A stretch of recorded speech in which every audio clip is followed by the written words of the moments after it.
Hey, welcome back, everybody. How was that? How was that week off for those of you who didn't get to go to San Diego and hang out with the rest of us? Speaking to you, number one Marvel fan, and who else was not there? Jason D'Ambrosio, they're both sparring in the chat at the beginning of this, wondering who's here more for the other. I don't know, but hey, we had a very fun, eventful week last week in San Diego. We'll definitely be talking a little bit about that throughout the night. I'm certain of that. I've got a small video clip here or there. I've got some funny stuff around here that maybe I'll show off. Maybe I won't. Save it for another day. But yeah, we had a very good time. Kazra and I were representing CAF while we were there, and it was great running into tons of collectors that I don't get to see all the time. Some that promised that they would actually leave the West Coast and come to OAX next year, which would be nice. But yeah, beyond all that, it was a very fun weekend for those of us who could make it. And we have a bit of a show tonight. I don't think it's going to go to midnight, but you never know. Newell is on doing the guest picks this evening, so I don't know. He may like to talk a lot about the artwork, and it could take us past midnight, or it could be a short show. You never know. But we do start the show off tonight with Mr. Bob Layton. He had a trip to Singapore recently. So I guess I've spoiled the question of where in the world is Bob Layton. But Bob he sent me about 20 minutes of footage, and I had to whittle it down to 10 minutes, and even have a second part that we'll show afterwards. But yeah, Bob, he's been talking about this trip going to Ink Collectibles, and for a while now. A few times we had him on, he always mentioned he was going, and so now we have it. We have the video, the footage. You get to see, well, I'm not going to spoil it all for you. I'm going to let you guys watch the video, and then Bob or Tom, however you want to pronounce his name, he will be on with us when it is all over.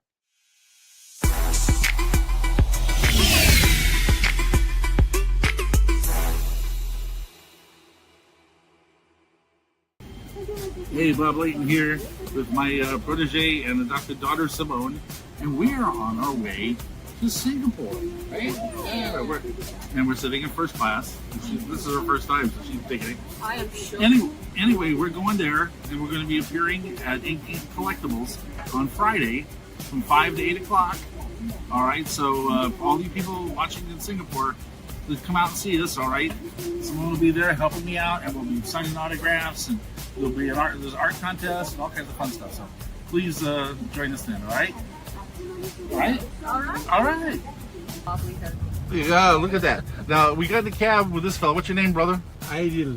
And here we are. And look at this. I just happened to get into a car with one of the biggest Iron Man fans of all Singapore. He's got War Machine there and Iron Man and various stuff. He says he's a big Marvel fan. Well, I appreciate that, brother. Thank you. Well, hi, CF gang. It's me again. We're still at the eating house, but now we figure we're going to try. These are river snails, like local river snails that are barbecued, right? These barbecued river snails. What you got to do is kind of grab it and then just suck the snail out.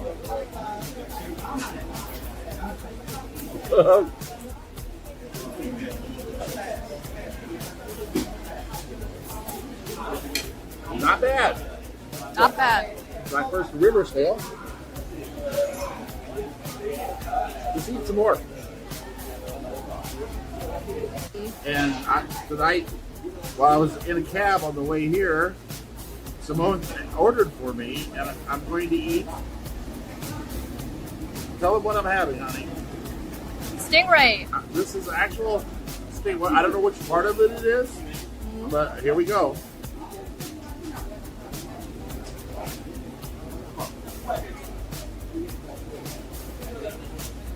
Yep.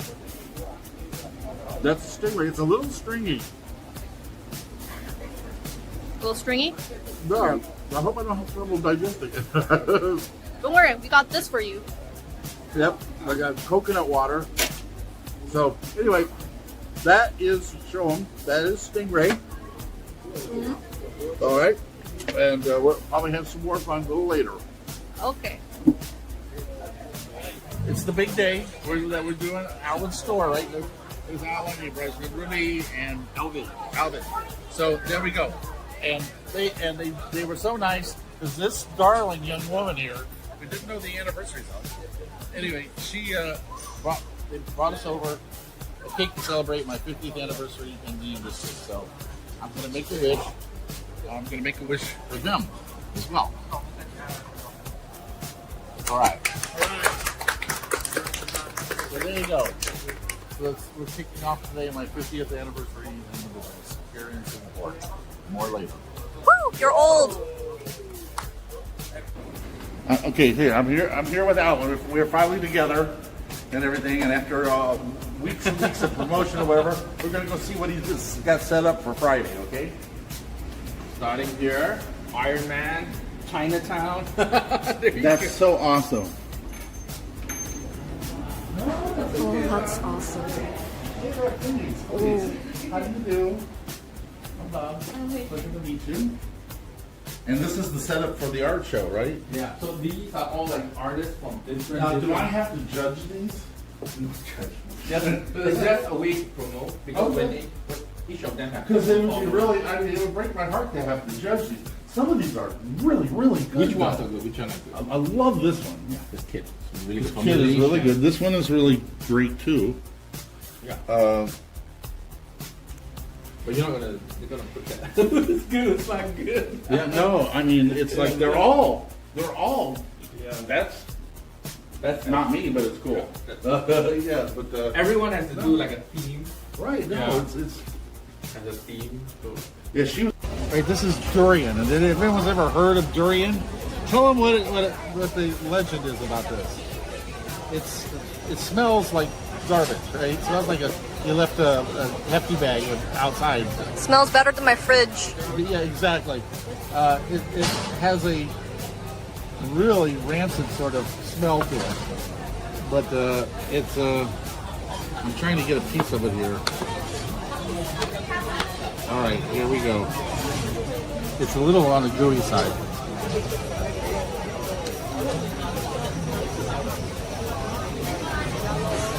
Oh, no. It's great. No, it's really good.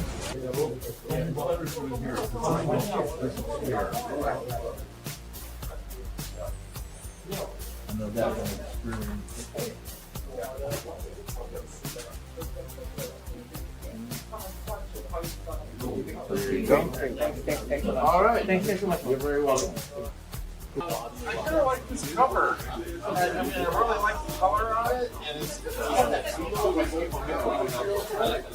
yeah, but I also like to see the Iron Man. Hi, what's your name? Eileen? How you doing? You were one of the people that ordered the commission from me. Are you, okay, so you asked me to do Robert Patrick as the T-1000. Oh, it was you. Yeah, so that's pretty cool, huh? Are you happy with it? Yeah. I said one thing about doing Robert Patrick, you just have to get the ears right. You know, it looks like a DeLorean with the doors open, right? Yeah, that pretty much works. So anyway, thank you so much. He ordered 2 commissions. He ordered he asked me what character did I want to draw that I've never got a chance to do, and I said it was Adam Strange. So I got to do this color 9x12. Thank you. And then this is the first comic you ever read as a kid, right? And there's 2 of them. I actually did. Right, I did the recreation of John Buscema's Avengers '76 cover, and then he had me do a separate color version. So you can have both. So there you go. There's some more comic book art here in Singapore. Now, yeah, you wanted a bust, right? I had to move her to horizontal in order to get that, because you wanted that shot from 101, right? Yeah. And with her arms outstretched, the only way I could do that was moving horizontally. I hope you don't mind. Absolutely. Okay, so there's a color 9x12 that I did for him. And as long as you're happy, I'm very happy. okay, that's great. All right, there you go. Pleasure to meet you. Thank you so much. He ordered this as the commission, the 9x12 color Dr. Doom. You just posted it last week or whatever. Anyway, thank you so much. You happy with it? Yeah, great. Let's take a picture. Thank you. All right, brother. What's your name? Gora. Gora. How you doing? Okay, you guys got to see this. And I'm just asking him now. I was just berating him because of all the things, and he paid a fortune for this too, by the way. she had me recreate Ross Andrews' cover to Superman and Masters of the Universe. Brother, why?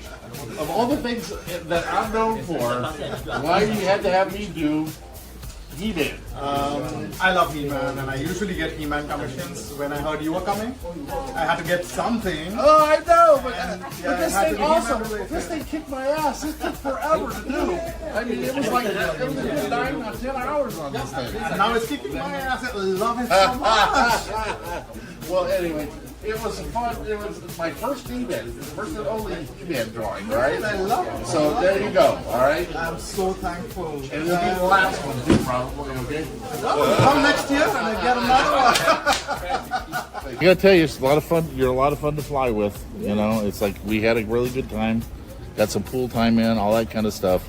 As far as artificial daughters go, she's about as good as they get. You know, so anyway, guys, I'll be talking to you live in a few minutes. Anyway, it's been a great trip. Hope you enjoyed this episode of Where in the World is Bob Layton and Simone. And we'll see you a little later.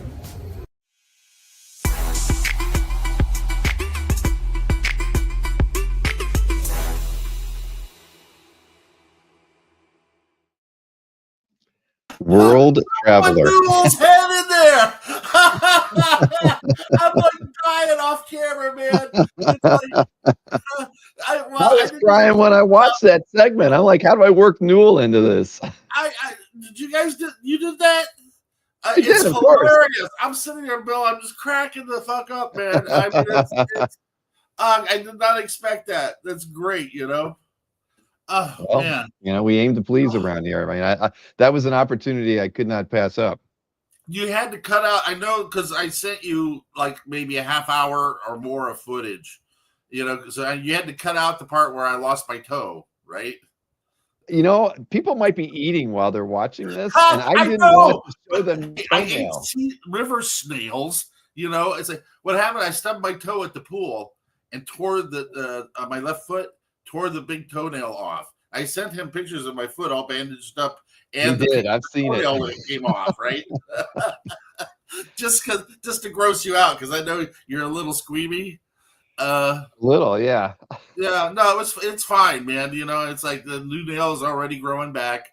It happens, you know what I mean? It looked worse than what it was. All right, trust me.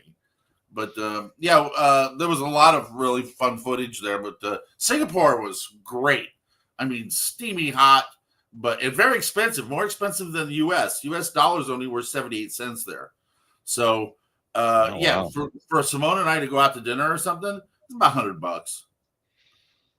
You know, it's a lot, but there's. I think you showed Carl your toe. He says that toe was that toenail was no joke. I know. Well, see, that was another big surprise that we'll talk about in a minute. Was I got back from Singapore, and guess who's here in Korea? You know, Carl Choy, man. One of He our mentioned guys. he was going to try to run into you while he was over there. And we did. We got together at Joey. Joey opened the store because it was Tuesday. The store's closed, but he opened it up for Carl. You know, and so we gave Carl the grand tour, and then went out to lunch. Had some nachi bokum, right? I know. Well, do you want to watch that video so we can show? Well, we can't do that, or we can just try to. Why don't we talk about what happened in Singapore? So you got to Singapore. We have to do something about Newell because I think he's traumatized. You think so?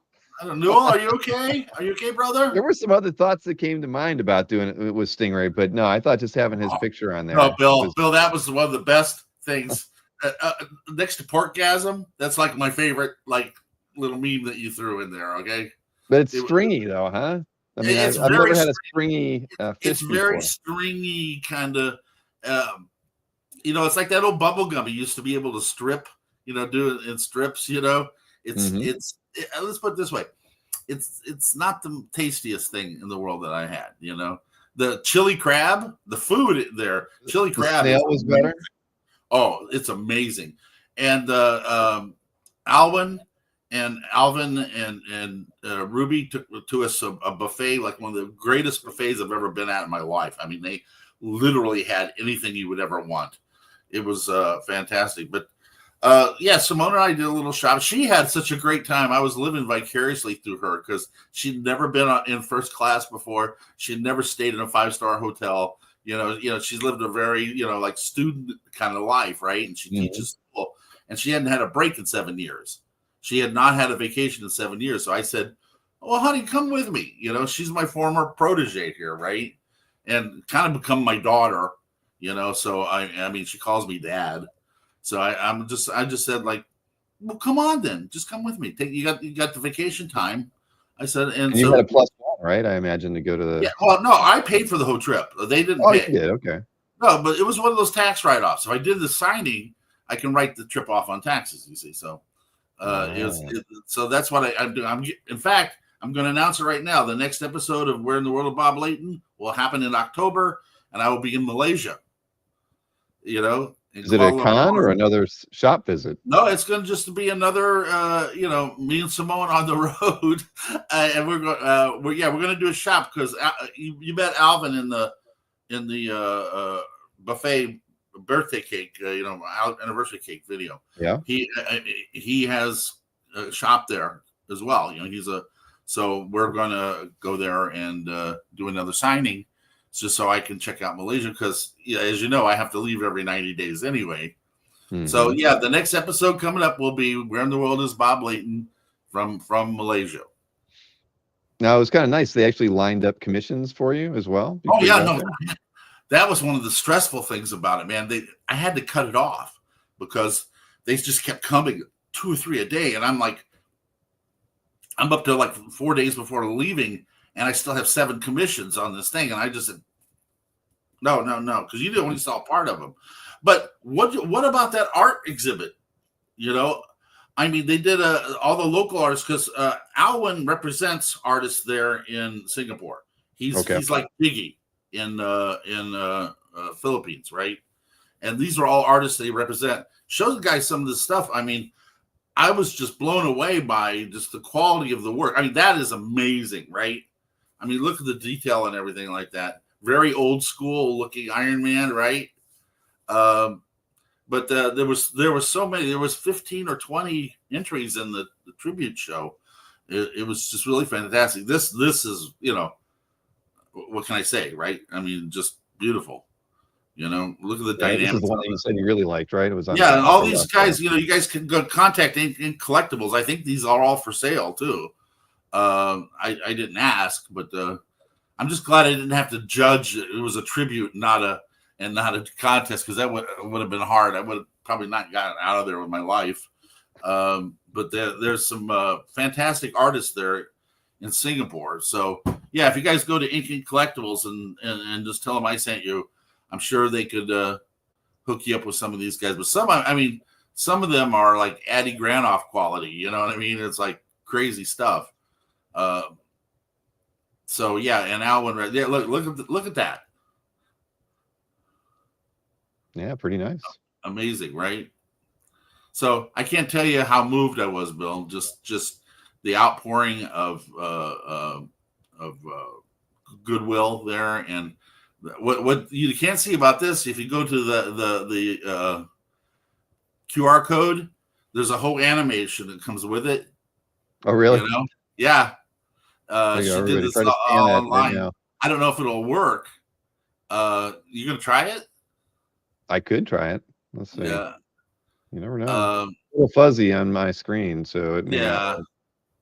But yeah, she little gal, sweet little gal there. I'm picking it up. Okay.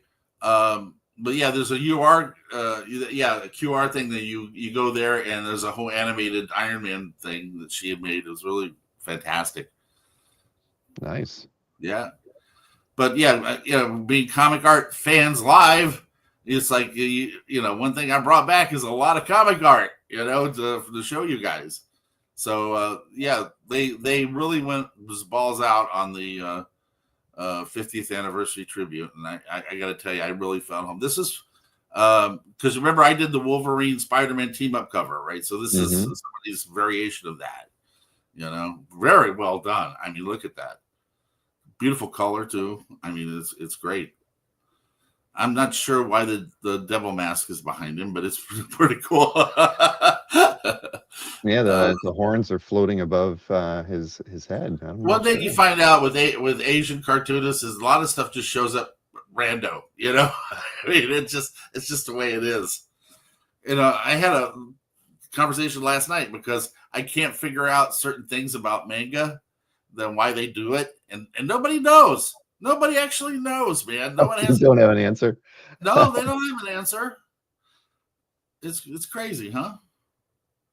This one, I love this, right? I mean, that just has just a lot of energy, to it. Well, that was nice that I they gotta all. tell you, a lot of Iron Man fans there. I mean, a lot of big Iron Man fans Oh, there. come on! Did every cab have a Yeah, little no, man two figurine? cabs had two of the cabs we got in had Iron Man paraphernalia. It's in It's a Asia, Iron setup, Man Bob. is a huge phenomenon there. So when I told the cabbie who I was or whatever, he crapped himself. It was great. He's like, "You are the famous Tom Layton." I said, "Of course."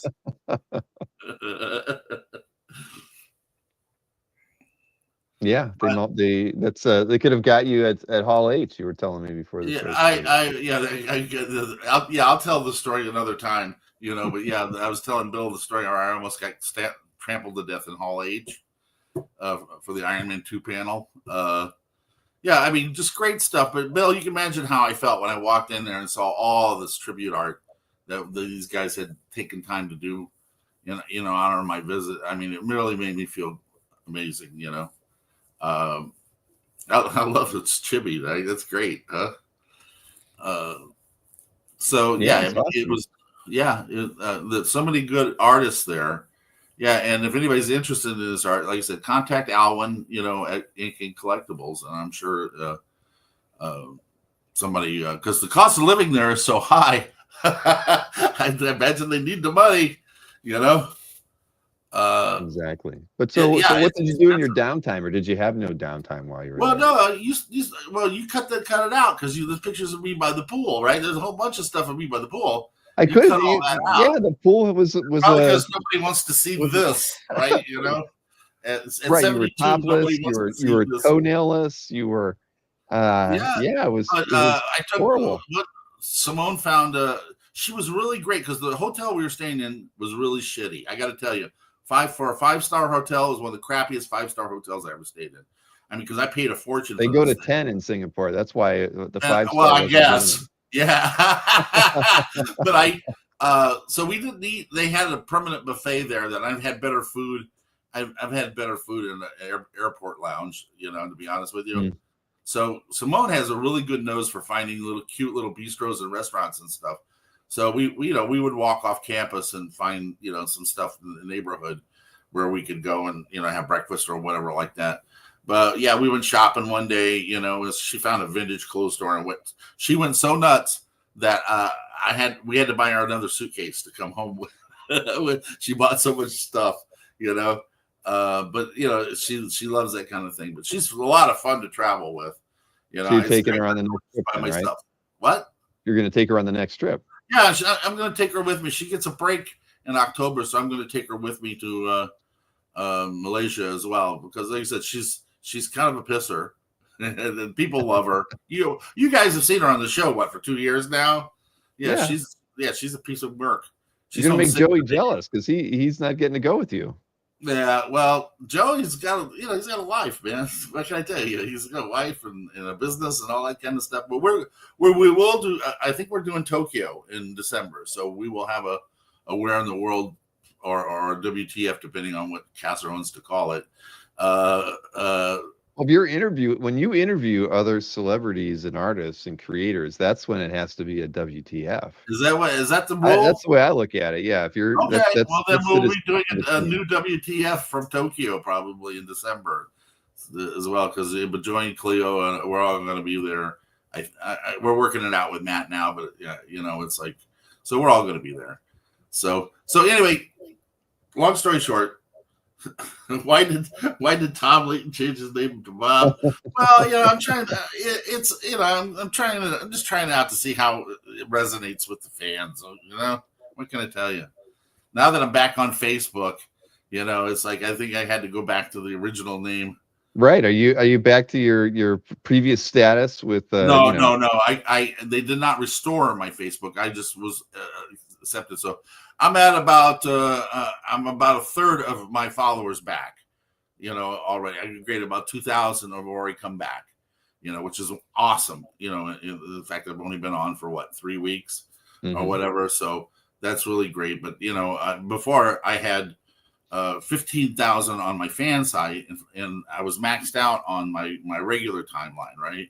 So I have to max out on Bob Layton, my personal one before I can get a fan site. You can't really do the fan site until you're maxed out.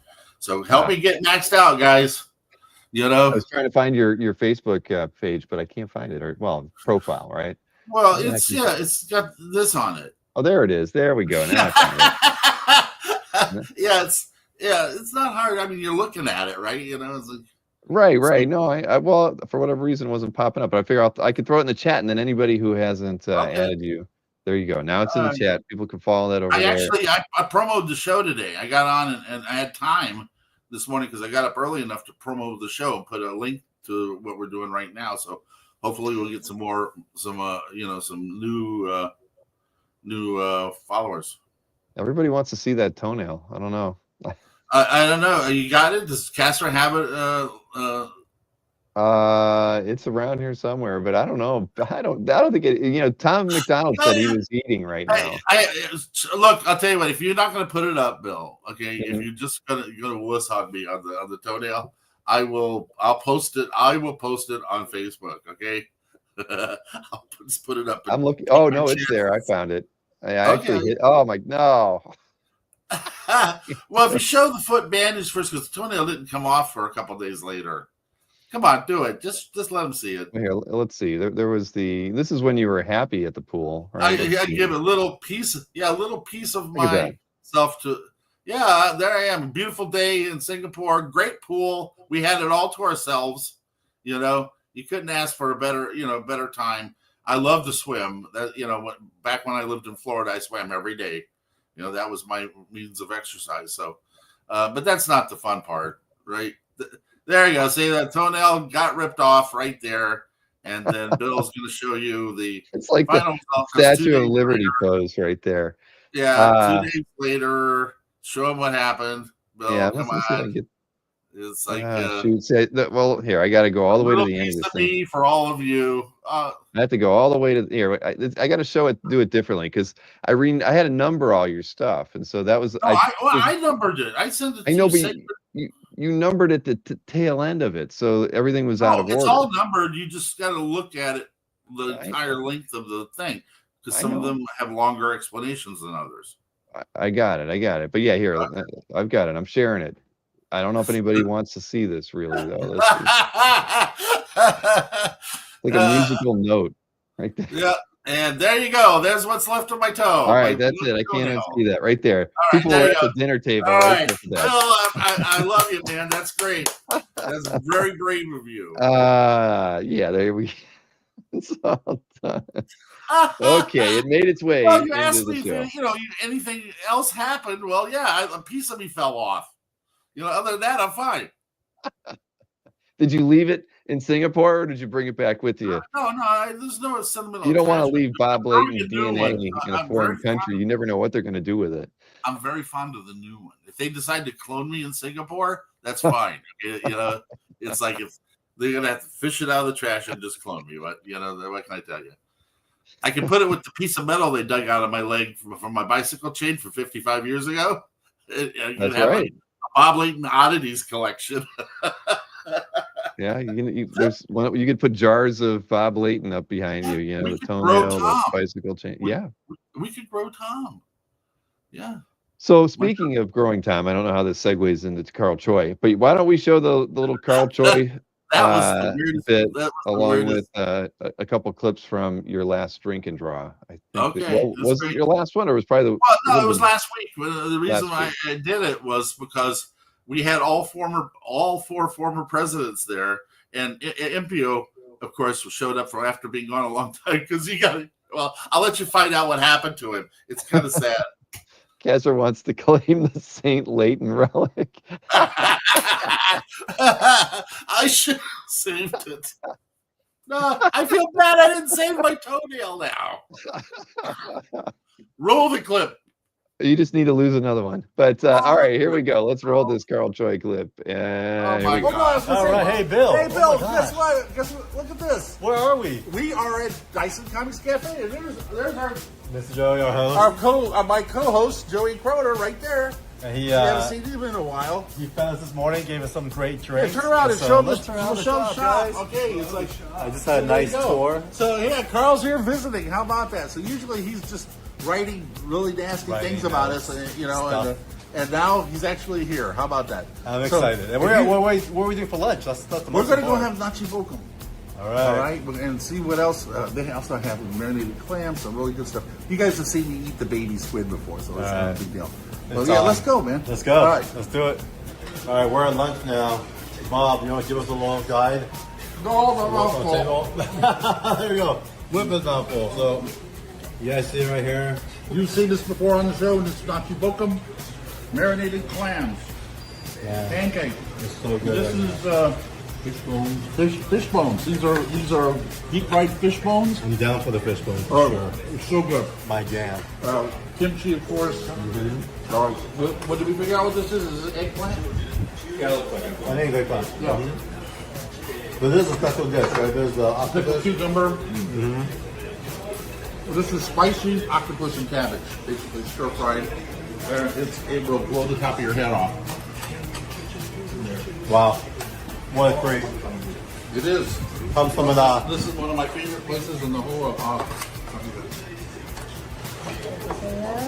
all right, guys, my last day in Korea. We're gonna feed him well before he gets on the plane, They're man. feeding me well. So, we'll see you guys back in the States. So I get back from Singapore, and of course, you know, these two, OG, and of course, you, but also Minkyu's here. It's like pros night. We got Minkyu here, and my friend Danny. Danny, yeah, say hi to everyone in America. And the Danny Kim's here too. So West Coast Avengers. But I'm doing the CAF show, so yeah. So it's my Where in the World Bob Layton, but it's like pro night here. You know, it's great, man. Yes. You missed the girl that screamed a minute ago. You screamed, didn't you? Yes. When you met Danny, right? How about that? So it's a fun night. Good to be home. And look who's back. Hello. Impio. He's our former president. And you guys know him as the writer of Batman World, among other things. So why have you been gone so long? I got hit by a truck. No, it's true. You guys, you know Simone. So you got hit by a truck.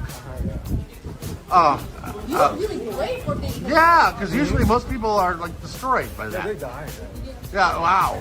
Wow, you must be made of. Well, welcome back, brother. We're glad that you're okay and that you're gonna survive all this. Okay. Can I hit you? There you go. Yeah, I get hit by a truck, a though. goddamn Come on. truck, man. And he was like crossing the street, and a truck's hit him. He's lucky to be alive, actually, but he hasn't been around for a while. Poor Impio, man. You know. So somebody was accusing us of toenail porn. Really? I saw that. There's But such a Marcus thing. let us know that you have 9 more chances to do the right thing with your toenails. Well, if I lose another one, I'm just going to send it to Bill, and we'll have an auction. Okay, how's that? I don't know if I want to auction that off. That, you know, Hey, it was great to see Carl. Carl just dropped in out of the blue. You know, he was here. I think he had a little business in Korea or whatever. You know, because he produces. Is Carl on the chat now? yeah, 24/7 Comics is Carl. Okay, hey, how you doing, brother? It was so great to see you. We had a great time. We had Nachi Bokum. It was wonderful to see him. I mean, again, it's like very unexpected, lots of fun to have you guys visit. So anytime any of you want to visit, please come to Korea. You know, it's like we'll take you out to lunch. Although Carl paid for it. We're all I was welcome. gonna take him out. He paid for it. You know, I gotta give him props. You know, so Yeah, What's the so dollar that's like in Seoul? what? What's the dollar like in Seoul? Is it? Oh, it goes really far. I mean, it's like it's 3 to 1 kind of, to the won. Yeah, Oh well. it's I'll like stay in a 10-star hotel then when I go there, right? We can eat it. We can eat oh no, anywhere. I mean, yeah, that's why do you think I retired here? Because it's like, my monthly nut is so small compared to the United States that it just makes more sense for somebody without a union or retirement plan or And they have free 401k. medical, right? Because Oh, medicine here is state of the art, without a doubt. Most of them learn medicine in the U.S. That's where they go to learn. So, I mean, and hospitals, you're in and out really quick. They're really cheap. I went there and got a full chest X-ray when I cracked my rib. Right, I Mhm. did a lateral oblique. Took 15 minutes. I was in and out of the hospital. Right, diagnosis and everything like that. It was a hairline fracture. And then Cleo and I went to go get lunch, at a Subway that was around the corner. The Subway sandwich was more than the X-ray. That's yeah. That's So criminal. medicine is incredibly inexpensive here and very efficient. So that's why when I did my Where in the World in 2023 and went all these countries, it really seemed to me to make the most sense to stay here for a while because Mhm. I can pretty much just live on my pension without having to actually work. But as I continue to work You're all the time. selling us all on a retirement to Yeah, South no, well, it's Korea. not really retirement. I just took my Social Security. I finally applied for it. I waited Mhm. till 70, and now it's like I do that, and then I can Does continue Social to. Security care that you're doing all these commissions and everything? Do they give you a It hard doesn't. time? No, no, no. They don't. As long as I pay taxes on it, it doesn't matter. They're happy. Yeah, Yeah. yeah. So I pay my taxes. I'm telling you, I'm good about it. That's why everything goes through PayPal. So it's like there's nothing under the table or anything like that. So uh, it works. Do I speak Korean? Very badly. Yes. You know how to say thank you and please, right? Well, they don't even have the please is not actually a Korean word. Ah. Strangely enough, Rid of yes. the formalities. Yeah, I Did asked you about that. I said that we really don't have a please or whatever. It's a gimme. Oh, look at this! All right, we got a bid on my toenail. All right, There you for go. that, That's it. look, if it gets up high enough, I will pull another toenail out. Okay, just just want to let you know, I will Wow. remove another one if the price gets high enough. I Well, haven't watched Monster Hunters. Like I said, since I got back from Singapore, I've been really busy, so I haven't had a chance to watch it yet, Marcus. Simone has watched it. She loves the show. But I I haven't don't have watched it yet. free time. I mean, between doing stuff for the because I made a ton of money for the charity for the. By the way, I need to plug this real quick. Joey Okay. has a CEF gallery now for the drink and draw drawings, not just mine, but some of the other ones. So you guys can go there and find it. And all that money goes to help. We're going to help some flood victims from the recent flooding here and stuff like that. But I made thousands of dollars while I was in Singapore for the charity as well. So the Singaporeans were very, very generous. $100 you get the BTS toenail. It's got to come more than that because you got to pay my bail when I get jailed. This is denigrated somewhat, hasn't it? It has. But I'm trying to find. Oh, I found Joey's Lowered the CF bar gallery. on CAF, which is not saying a lot, right? I mean, All right. Well, Joey talking has about not some put crazy shit anything on in the here. gallery yet, though. We got to get on him. Okay, I, let's I get on. I did What we find got? his calf gallery, Yeah, but he hasn't posted any of the art in there yet. I'll shoot him an email, ask him if he's yeah, gonna do get that. But yeah, it will be up and running. Like I told you, the first time he set it up, the first mail he got was porn. It was a It link wasn't to from me. I'm just saying, Joey said it to me laughing, saying, it's great. I just set up the gallery, and the first thing I get is a link to a porn site. Well, like I said to you in the green room, somebody knew what Joey was looking for. But Yeah. I'll talk with him. I'll get his Okay, good, I'll get good. with him, figure out why he's not posting all that And artwork. guys, like I said, we really do a lot here to try to help people in need, even animal shelters as well as flood and flash fire victims and stuff like that. So whatever you can do would be really great, because there's some great art by OG and Juyun too, not just me and Danny Kim. There's Danny Kim art, Min-Q art, all that kind of stuff that he's putting up there. So other seasoned professionals and up and coming ones. So by all means, when he gets that up there, please check it out. I appreciate if you throw up a link when you get it. I will.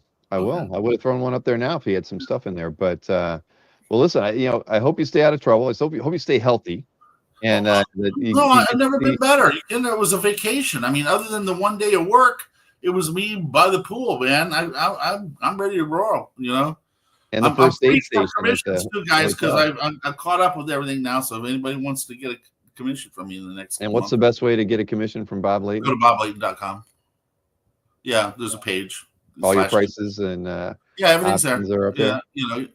So yeah, you just go there and we'll take care of it. I send everything to Spencer and it goes wherever it's going. I finished the Terminator covers. I can't show you yet because but I finished but are we gonna give a little plug to Nikki? I just remembered that I had that image. And, because the first cover's been solicited. Me and Alex and Claire, you guys saw the black and white earlier. Here's the finished version. It will be on sale October 24th. So go get your Terminator metal cover by me and Alex and Claire. I've finished all 5 of them now, and we'll do all that. But we love Nikki, being part of the show here, and we want this book to sell really well. So please get out there and pick up copies in October while I'm in Malaysia. Oh man, no, I agree. Nick has a knack for wow, that's stupid. Nick has a way for getting interesting IPs, doesn't he? He really does. He didn't get to go. I mean, I love what Nick does. Nick really puts his neck out there and he gets stuff, and it's wonderful. Unfortunately, we don't get a lot of Dynamite comics over here because apparently with the licensing, it doesn't include international distribution. So getting some of this, I'm going to have to give Joey my comp copies when I get them, right? It's for him in the store, because one of the reasons I did Terminator is it's one of those characters that's really popular in Korea. I mean, there's a Terminator movie on here almost every day. So toenail variants. They love their metal heroes or anti-heroes, right? So that's what Iron Man's popular over there. Right. They love shiny characters. I'll change my new drawing from thumbnail sketches to toenail sketches. How's that? Just got to make it in that same shape. Oh, this show sucks, waving, Bill. We did. This is the worst episode we've ever done. You know that, right? Oh my God! It's right up there. Definitely, it's up there. Yeah, I know. I apologize, brother. I do. No, Bob. No, it's a lot of fun. We don't get to see each other as often anymore. But okay, no, so true. October is your next trip? Yeah, October, Malaysia. Where in the world is All right. Well, let's. Coming from Kuala Lumpur. Here's what I want you to do. Let's plan on doing something like in 4 weeks from now. So maybe record any of the drink and draws, get some of the images from those shows, and then we'll have you back on in between before you go on your next trip. I think what would be really great is I could get Danny Kim and Min-Q and all of us together, in terms of the guys who are actually working professionals over here and have a little round robin thing. Because here's the thing about Danny. Danny works on paper, unlike a lot of the guys in Korea that do digital. He has a ton of West Coast Avengers art. I mean, he's sitting on a pile like this, and it's beautiful stuff. Have you seen Danny Kim's work? Oh, yeah. It's amazing. With it. And he's just sitting on this shit. I said, you need to contact somebody in the States, because this is money in the bank. I mean, you're a current Marvel artist on West Coast Avengers, and it's got Iron Man, right? The Silver Centurion Iron Man. Everybody loves that armor. So, Danny, they're a little crazy. I'm trying to teach them how to be a little more crassly commercial. Maybe he wants to hold on to it all. No, No, he No. just didn't know. Doesn't know what to do with it. He doesn't know what it's worth. I mean, Ah. that's the crazy thing. I mean, it's there's an educational loop there. But yeah, if Danny Kim has a website, guys, you can go where the world Marcus. Yeah, we can do that. We can do that too. Oh man. No, Well, okay, this show has just gone to shit. You know that, right? Oh, it's all right. I'm sorry. I We really had a whole week right off. now. People didn't know what to expect. We're It's back my and we're fault. talking about this I stuff. made you show the toenail, and now You we've did. lost the audience. You know, Yeah. Well, there's 75 people still watching. we're trying to talk about comic art. They're talking about my fucking toenail. Oh man. Oh, Well, well. listen, again, plan on 4 weeks. We'll do another show in All 4 weeks. right, 4 weeks. We'll be back on. I'll bring Joey with me. Okay. Bring Joey. We haven't seen Joey in a long time, and then Yeah. and stock up the drink and draw sketches. For your Of photos course, and stuff, and shoot a couple clips I here or have there. last night was prehistoric night. I had to do Turok, of course, being a Valiant guy. Yeah, because you guys asked, where's the Oh, Valiant? Well, there it is. yeah. Southern Yep. Comic Geek just drooled a little bit. I think it's Yeah, so he's emailing you I after tried the show, to wondering how he can get squeeze a that. Valiant character, and I do that. But yeah, so I don't know what next week's theme is. Last week was Fantastic Four, so I did Reed Richards and the Thing, and because Simone is a huge Turok fan. She played the video game because I wrote the video game, right? The original N64 I game. believe you mentioned that when we did that first interview. And Simone found that out. That's the only time she ever went like fangirl over me, right? Because she played the shit out of that, I guess, when she was young, right? And so yeah, she doesn't care about Iron Man or anything like that, but she loves Turok. Crazy. Simone has good taste. Yes, she does. Yes, she does. I went back and looked at some of that Bart Sears stuff, and I was like, Bart was so good on that, man. It was so good. And he'll be at OAX, won't he? Yes, he will. He's returning. And I didn't. People didn't get enough of him. I didn't invite him either. Okay, I just want to say that for the record. I have not invited anyone to OAX yet. Okay. Not yet. Well, you never know. No, Cassie told me cut it out. He said cut it out. So I may send my toenail there, the display. Oh, please don't. Right. If the weather's nice, you are not allowed to hang out at the pool the next time you're invited to OAX. You have to stay in your room, and out of harm's way. Room or locked out of my room. We're gonna get you a scooter or something so you can get around without hurting yourself. I get around fine. What's with this old man stuff? I get around fine. All right. Well, you're the one with the cracked rib, lost toenail. No, I hurt myself, but I'm not.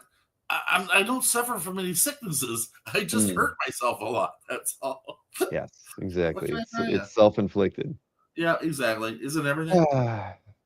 All right. Well, say hey to Simone and Joey and Danny and everybody thanks else. For having me on, Bill. It's always a pleasure, except for today, of course. Yes. Well, I'm going to email Joey after the show. I've made a note here. I'm gonna reach out to him. I'm leaving his empty cap gallery on my screen. I'm going to sign off and then jump on to YouTube and watch the rest of the show with the guys. Okay. Okay. Yeah. Sounds good. Right. That's wonderful. Listen, thanks. Thanks to everybody for. It's always a pleasure, Bob. Putting up with the weirdest episode of Where the World Is Bob Late to date, and we'll see you in a couple of weeks. All right. All right. See you later. Oh, it's always a pleasure having Bob on here, isn't it? You never know what you're going to get, but there you go. I omitted all of that, but there you go. We showed it anyway, even though I tried. But now you know. But so hey, yeah, I saw Mikhail say, "What's XP?" I don't even know what XP is, to be honest with you, Mikhail. But they started having this like top 3 people in a chat. I think is what it's all about.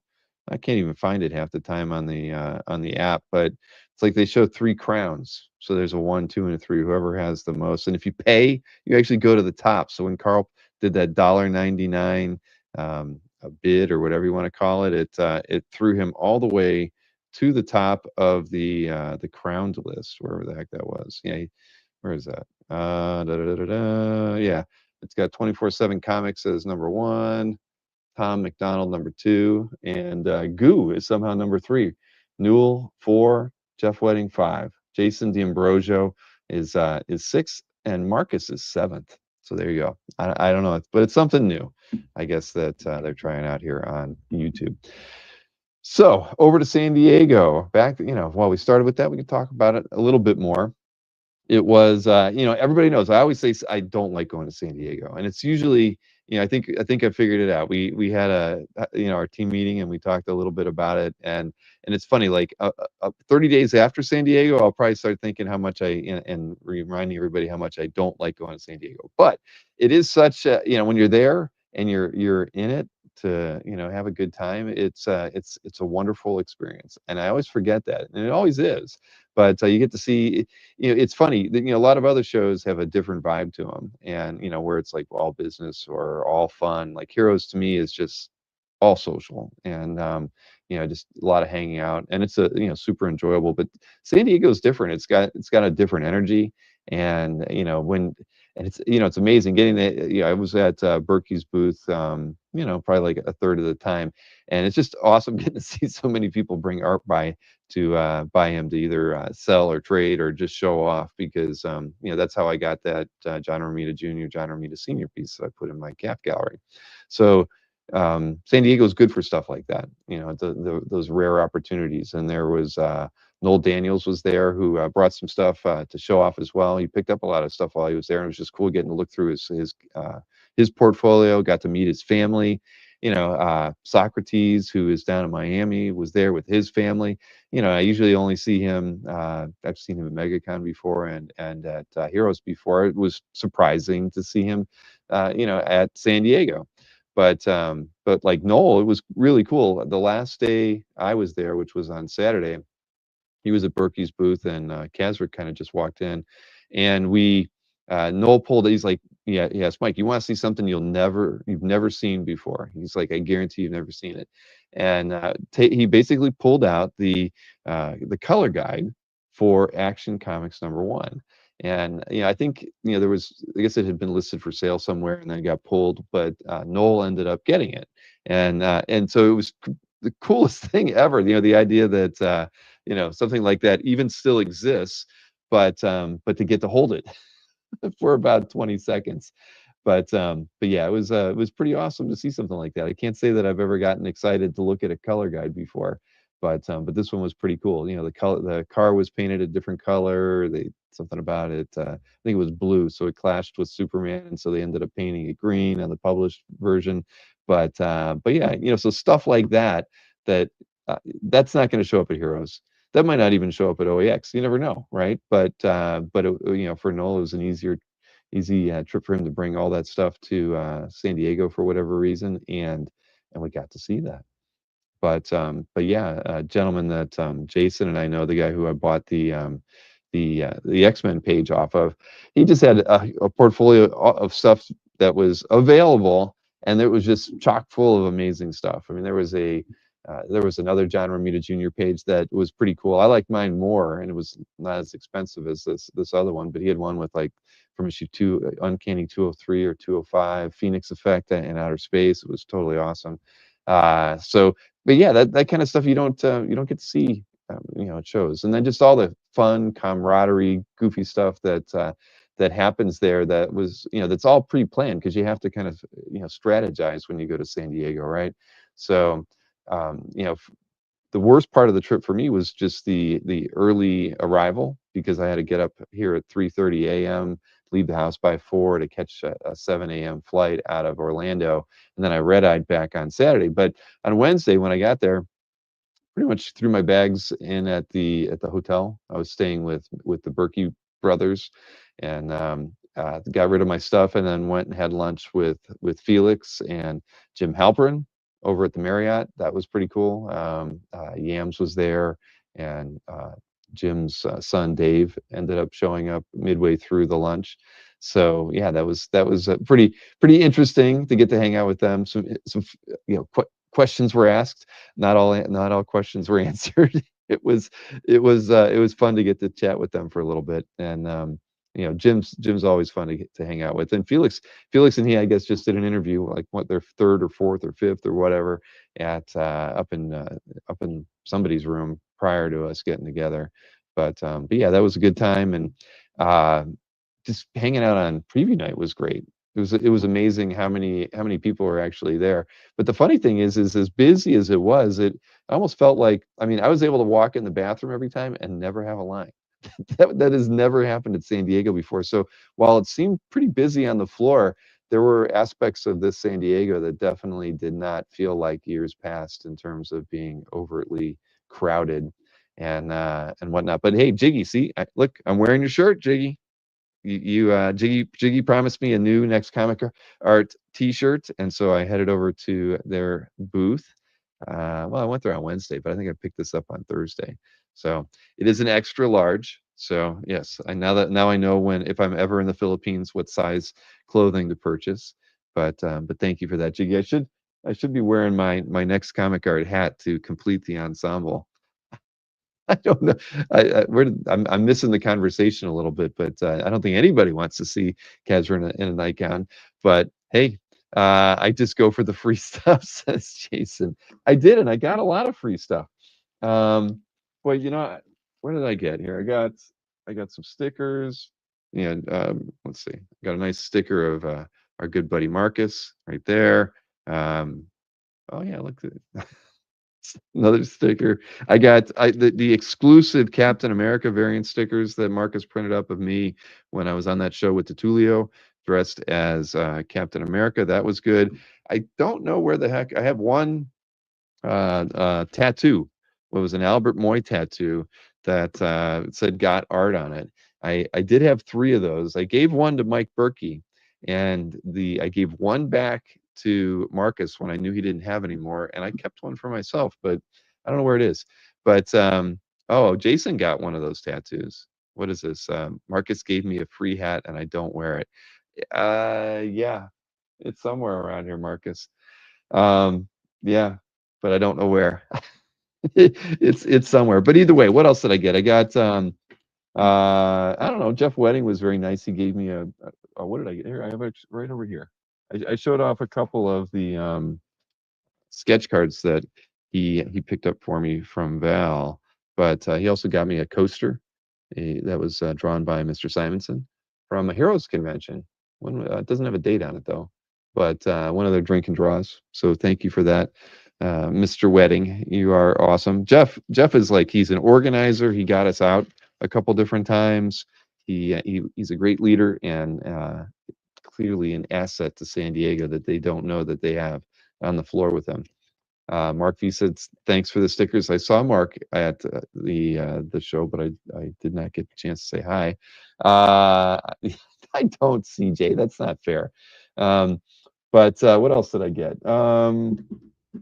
Did I buy anything? I picked up a couple pieces of art, but the one I already posted on CAF, and I think I have another one in my portfolio that I have to get out. But you know what was really cool was just seeing some of the artists who are going to be at OAX too. Brian Haberlin, Kazra, and I swung by his booth. I think on Saturday, and got to see, just I'd seen his work online, of course, but getting to see it in person, he's an amazing painter. I think everybody's going to be really, really excited to see his pre-OAX opportunities, whatever commission stuff he presents, because his work is fantastic and maybe a little more affordable than it should be. But that's all good for us because, yeah, his work's fantastic. Andre was actually the first guy that I ran into at the show. Jason, he had bought some Hillary Barta art, so he came by to pick those up from me, and that was cool too. I think I delivered maybe 7 or 8 packages of artwork there. Brian K. Vaughan was one of the people who bought artwork during the Hillary Barta show. He got one of the Flash Brannigan pages because of Alan Moore, of course. Vaughn being a writer, he likes anything that Alan Moore has has written. So that was why he picked that up. So I had a nice talk with him, and he was there with his family. So yeah, it's just again, back San Diego is a lot more enjoyable than I give it credit for 10 months out of the year. Let's see. What else did I miss? James walked away. You got a Next Comic Art Mannix hat. Oh, that's not too bad. And oh, it was an exchange. Okay, not bad. I didn't autograph any of the cap stickers. I'm sorry, Marcus. I actually thought about that after the fact that I should have done that, and you could have used those for some kind of an exclusive giveaway. But yeah, I did forget about that.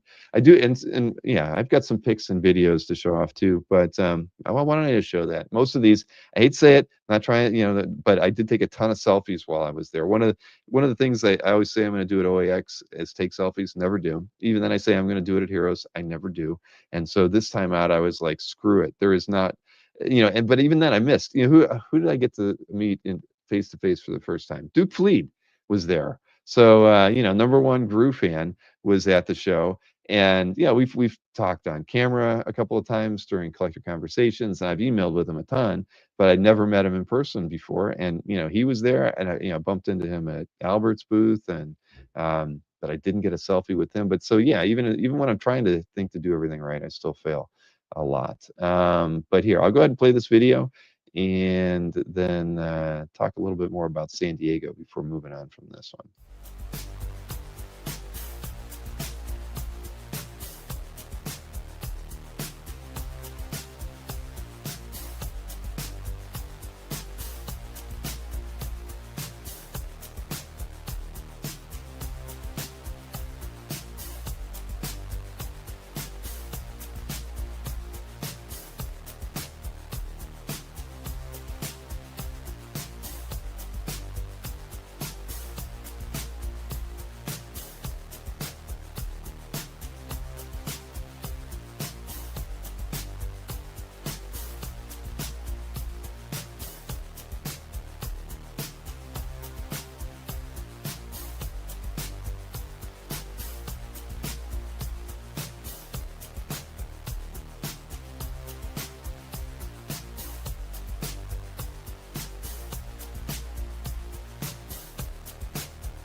Yeah, rumor had it that that was actually Marcus dressed up as Deadpool driving around town.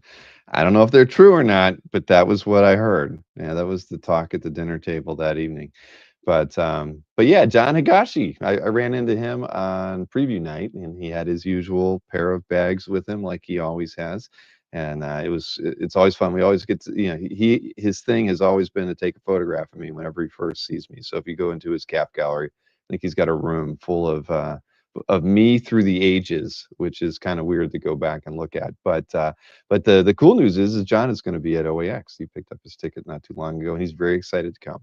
We got to talk a little bit about it, but yeah, now when we're on Higashi's radar, good things are happening. So I think that's awesome. And for those of you who've never had the pleasure of talking to John or meeting him, he's one hell of a nice guy, and he's been at it and in lines longer than any of you will ever be. We could combine the two highest people who've ever waited in lines and tally up their minutes in lines, and you will not compare to John. John's waited more lines than anybody, and he has the artwork to prove it, along with the signatures. No, James. The thing is, I knew you were at the show, and it was funny. I never ran into you, but your name was mentioned numerous times. So I'm sorry I didn't get to see you either, but it happens. It's a big show. It's kind of amazing in some ways that people end up even seeing one another. We're hanging outside. You see Scott Williams walking by. It's all that stuff. There's just so many people. Did not run into George Lucas or Guillermo del Toro. Would have liked to, but I wasn't there on Sunday, so I guess I didn't really stand a chance. But beyond all that, so Wednesday we had that going on. There was a lunch that was set up by Lance. That was fun. We had Marcus there. Some of those photos were from that. We also had another lunch that and the lunch with Lance was fun. Kazra had the idea that everybody should draw on sketch cards, and so he had some in his case. So he dished them all out, and yeah, I forget what we were supposed to do with them, but I have them all right here. So the 8 ones that were drawn at the table. Bob Kane was a popular one. Daryl R drew a Bob Kane image right there. Did he sign it, Bob Kane? He did, but he did sign it Daryl R on the back. So this one cannot be sold as an authentic Bob Kane. Then Lance has got some chops. He drew a Bob Kane as well. And what is this Batman saying? It says F Marcus, but it actually says FUCK on it. So I don't know if Marcus got to see that, but yeah, that was a good one. Jeff Wedding drew an R2D2, and as Kazra pointed out, the only one who decided to add a little bit of color to theirs. So congrats to Mr. Wedding on that one. And Carl, your nephew drew what is this? Some kind of a military boat, like a PT boat. And then Carl drew a Batman. See, Batman very popular. Then yeah, I got scolded. I drew a self-portrait in a cap mask. So there you go. I kind of gave myself bad teeth though. And then Kazra drew a. I think this is me, but I'm shouting Warner Roth. So very appropriate. And last but not least is the drawing that that Marcus did. So he drew CAF's CEO, the amazing Cosmo Kambari, and you can see he's like wearing a CEO hat, and it says, "I wear a size M shirt, but I need extra room for my crotch." Now that Marcus will say anything, but there it is right there, CEO hat and all, and he signed it Bob Kane. My God, Bob Kane, very popular. Warner Roth is number one, Todd. You got that right. OAX auction set for those sketch cards, says Jeff Wedding. Yes, exactly. That's one possibility. Or, maybe gifts or something. We'll figure something out here. But I have them all in my possession. Yeah, we'll figure out something to do with these. But it was a great idea, and I'm glad Kazra had all those cards because it was kind of a fun way to kind of cap off the lunch. That was nice. So yeah, Bob Kane is a top 5 artist, just not a top 5 X-Men artist, Marcus. What else did we do? There was Alex Garcia, who's done all those amazing shirts for the show as well as the Dueling Dealers. He was there. We got to go out and we had lunch, or not lunch, we had dinner with Alex, and then drinks afterwards. That was a good time, and he had brought some new shirts that I didn't get one of them. I guess I'm gonna get one in the mail in August, but it was cool getting to hang out with him a bit more, and he had on his phone. He showed off a lot of the pieces in his collection to me while we were having dinner, so that was fun. Did I see Mandel there? Yeah. Oh yeah. I said hi to him, and we didn't talk too much. I never talked. Dave's always busy. He's always on the go. But he stopped by Berkey's booth a couple different times, and where else did I see him at? Oh, I saw him at Felix's booth. So yeah, no, he's always around. But outside of that, oh gosh, what else do we do? Havana Club, Jeff Wedding again set that dinner up. Thank you, Jeff. Jeff's the man. Like you said, it's one of his superpowers is getting reservations. So at San Diego, I don't have the patience for that, but he did some amazing work. And then yeah, and then I red-eyed home. But I'll tell you, I don't think I don't want to do the red eye and early morning flights anymore. It literally, I took 3 naps on Saturday, I think 2 naps on Monday, one on Tuesday, and it took me till Wednesday to feel normal again. But the Bob Kane Cyclops, yeah, that is in my gallery, Marcus. But anyways, yeah, that's the only downside. What would be a good way to go to San Diego would be to like take one day off and then come home, right? I think that's probably the way to go. Even if you took Sunday off and didn't go to the show and you just kind of chilled. There's a lot of walking. Berkey doesn't spend a lot of money on a hotel, so we were literally it was a mile walk to Hall G or F, where we were set up. So that was 2 miles guaranteed every walk. I didn't like that. But did the chicks starve while I was gone, Marcus? No, they did not. And I don't have any images for you. I thought about it, but I didn't have time to load up any chicken videos. Sorry. I promise, next week I will have them. Let's see. Ian Sane says he booked his OAX flights today and opted for a normal time of day this time. Wise man, Ian. Are you coming in on Thursday or early on Friday? That's the big question. We have the preview night now on Friday, so we always would encourage anyone to come in on Thursday if you can.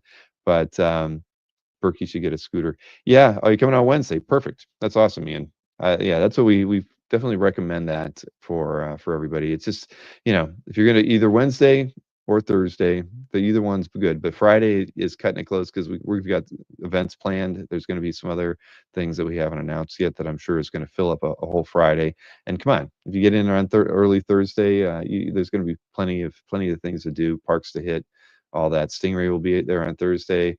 Okay, cool. Yeah, a lot of people are going to be there on Thursday. That's what we want to hear. And I will say, I have not circulated a photograph of Berkey, but Berkey did put the tattoo of Albert in a place that it probably shouldn't have gone. I asked him to do let's do a tramp stamp photo and we'll send it to Albert. It'll be funny. And Mike decided to take it to an extreme right on the show floor and took a picture of it. And yeah, that is an image that will live in infamy. It's not on my phone though, so sorry, can't share that. But leave it to Mike to go to stoop to the childish antics of doing that. I applied it personally, Marcus. He did ask, and I refused. He literally put both hands on the table with his pants down, and said, "Put it on." And I said, That's all on you, pal." So yeah, that was a sight to see. I'm sure that he blinded young children and other folks walking by.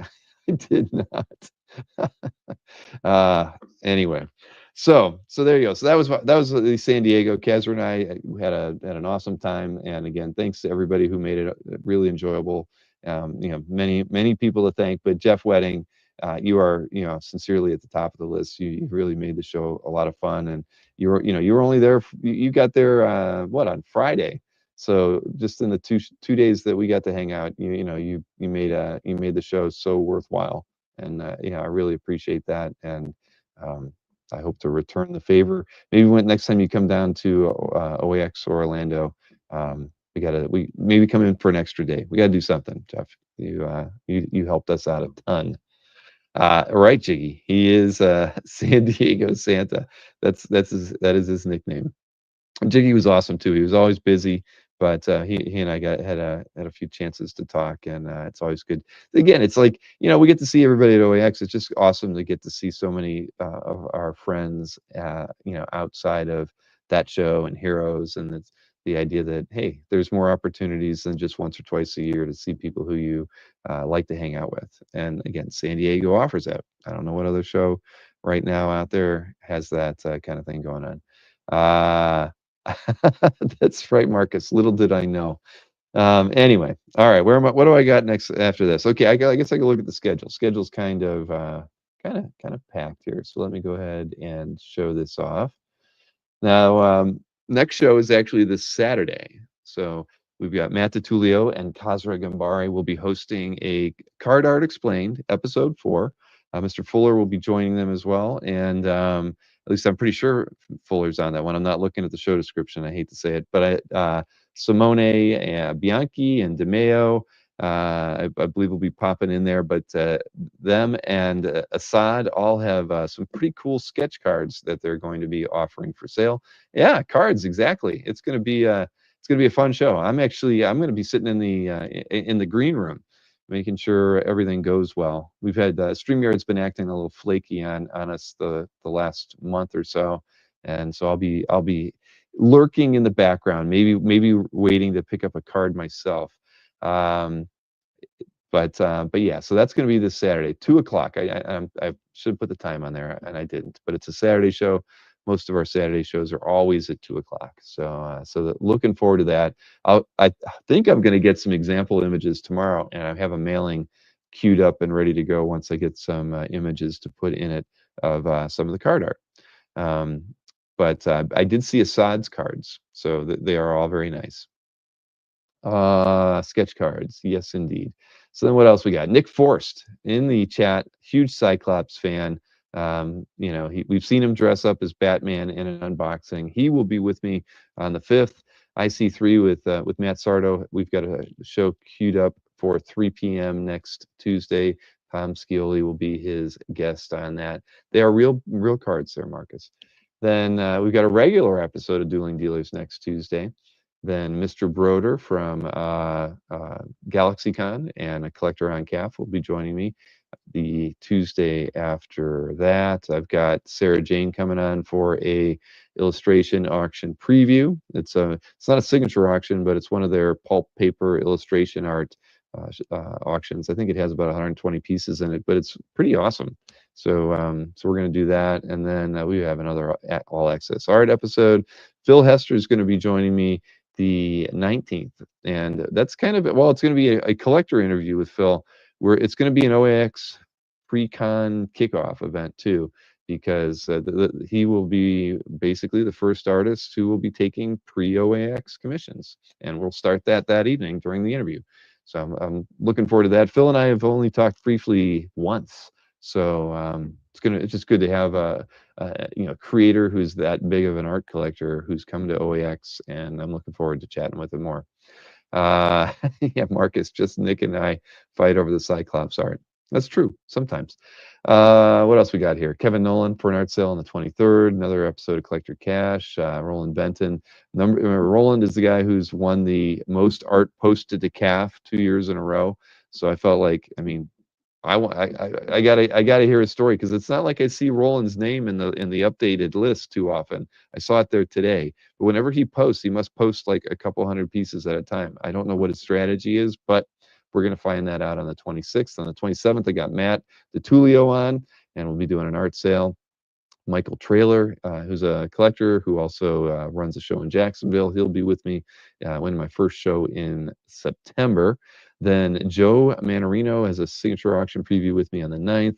Brian Hitch will be back here for an art sale on the 13th. And then I know nobody knows a thing about this because it has not been announced yet, but I guess I'm going to announce it right here, right now. That Mr. Del Toro, Gabriel Del Toro, will be doing a signature auction with Heritage Auctions. It's late in September, but they haven't put it on their calendar yet. but he is selling some pretty awesome stuff. Some of it was on, and Guillermo del Toro. What the hell am I thinking, Gabrielle? My head's up my rear end tonight. I've only had one Zevia, but point being is that he is auctioning off a lot of pieces from his collection, not just his art collection, but his movie props and other things. And some of it was on display, but the main thing that was on display at the Heritage Auctions was one of the Wrights and Frankenstein pieces, and it's spectacular. I got the Del Toro on. I don't have. Yes, Del Toro is not committed to come on the show with me, but Joe Madalena will be doing that one with me.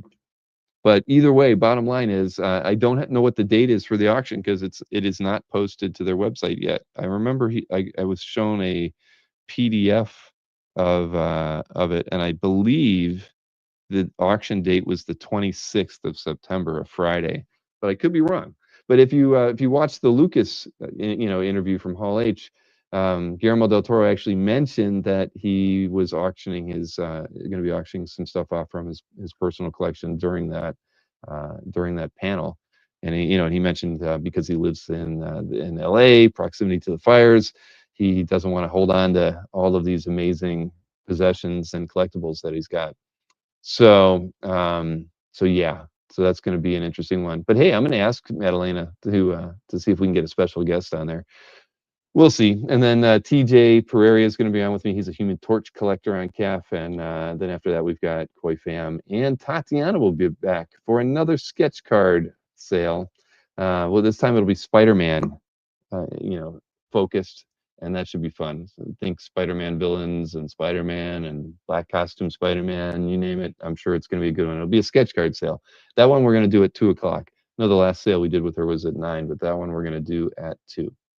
Yeah, and number one Marvel fan is also agreeing that Guillermo has some amazing horror props and art. So yeah, I don't know all the things that are in the auction, but if it's a signature level, so there's going to be a lot of valuable stuff in there. And yeah, looking forward to talking about some stuff that isn't 100% art, right? Anyway, so there you go. That's my schedule. Now, I could have segued into this one because it happened at San Diego, but we actually have a weekly flip from Marcus. Marcus had loaned his sketchbook. Is loan the right word? I'm not even sure. To the team at Next Comic Art. Whoa, Next Comic Art right there. And I thought he had told me it was at maybe the San Diego prior to that, and that may or may not be right. But I know it was. They had it for a while, and so the thing was he was given the sketchbook on Thursday, and we ran into one another when he had gotten it, and he said, "Hey, I got these new sketches in here. You want to do a flip insinuation? Maybe we do it on the floor or something, or maybe not. But either way, Marcus decided we would do it at the lunch that we had that was back at the Marriott on Friday. So Marcus refrained from looking at the artwork that he had gotten from the team at Next Comic Art. So that was kind of fun. And then we decided to film it while we were there. And so we actually have a flip from Marcus. This will be the longest that Marcus has been on any live stream ever, and it's not live. It's a recorded flip. But let me go ahead and play this. And the cool thing here is, I wasn't sure. I thought maybe, we were just going to maybe look at the pieces that were done by Next Comic Art. But we got treated to every sketch that was in this sketchbook from Marcus that he's gotten over the years. And if anybody has waited in lines as close to the amount of time that Higashi has, it would be Marcus. He's paid his dues on the convention floor. So actually, well, wait a minute. Do I got that one loaded up? I have to load that one up. It's not loaded up in my queue. Here I've set this whole thing up, and then it's not loaded up in my thing. Why is that? Doggone it. Oh, there it is. I got it. But so now it's just going to take a minute for it to load into the studio. But either way, I did see Alberto pop into the chat. Is Alberto still on the road? Let's see, making a quick stop again to say hi. Is he? Oh, thank you. Yeah, we missed you at San Diego, Alberto. Your smiling face. NSN Art wants to know if the flip is going to have audio. It does. You can hear directly. You will hear directly from Marcus here.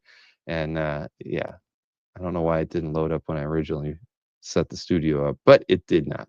But yeah, always good to have Alberto on the road and in the chat.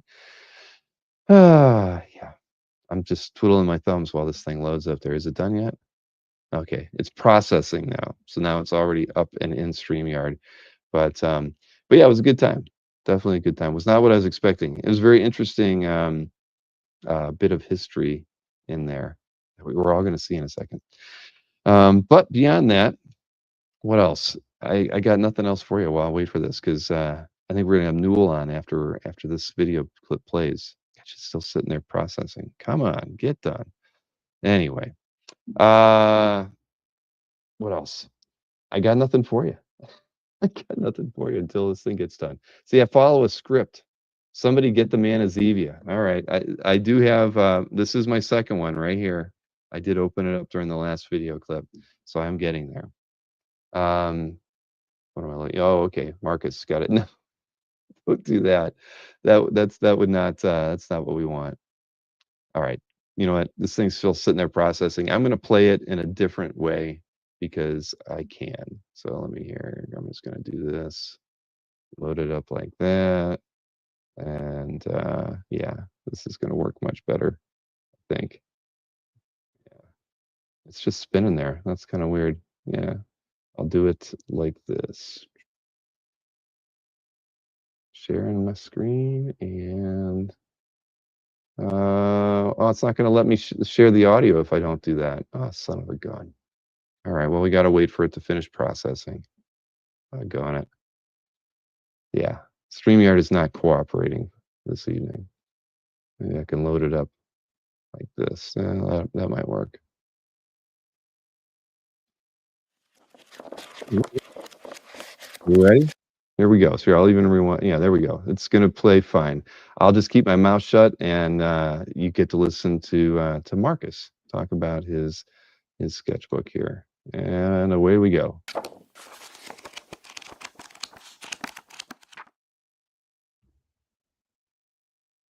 Go. Hi, this is Marcus. I'm in San Diego with Bill. I'm about to share a sketchbook that I gave Jiggy in 2024 San Diego Comic Con that I just picked up. So some of these I started earlier on, but when we get to the Mannix, then you'll know that's when Jiggy took over. All right? First one, Ron Lim from 2003, Silver Surfer. We got at Brad Rader, Batman Catwoman, Alex Savia Catwoman, Black Cat. I think I see Stan Sakai there. Stan Sakai, Usagi, Ryan Sook, Poison Ivy, Bill Morrison Cap, Batman Lash,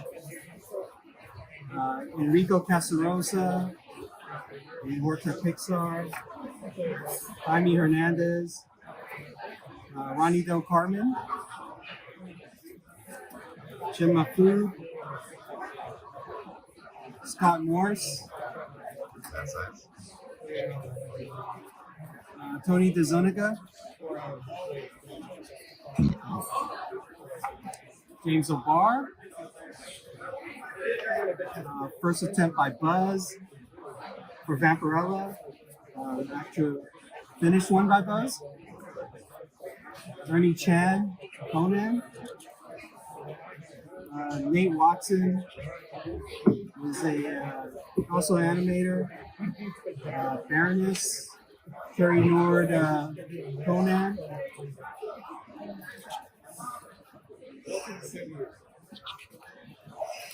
Derek Robertson, Punisher, Mike Vosberg, Scarlet,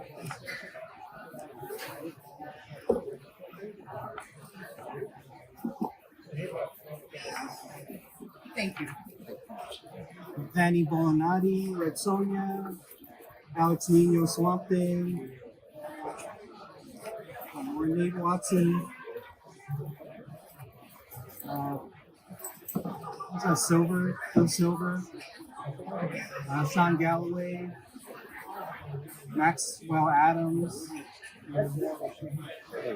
Travis Charest, Joker, Bob Hall, Snake Eyes, Mannix, John Mannix. Wolverine, and Deadpool sliced up by Wolverine. This was done during last year because Deadpool Wolverine was the thing. This is JP. This is new. For Venom. I don't know. I'm not sure of these names. Oh, Mercado. Leon Mercado. I For Absolute Batman. Von Randall.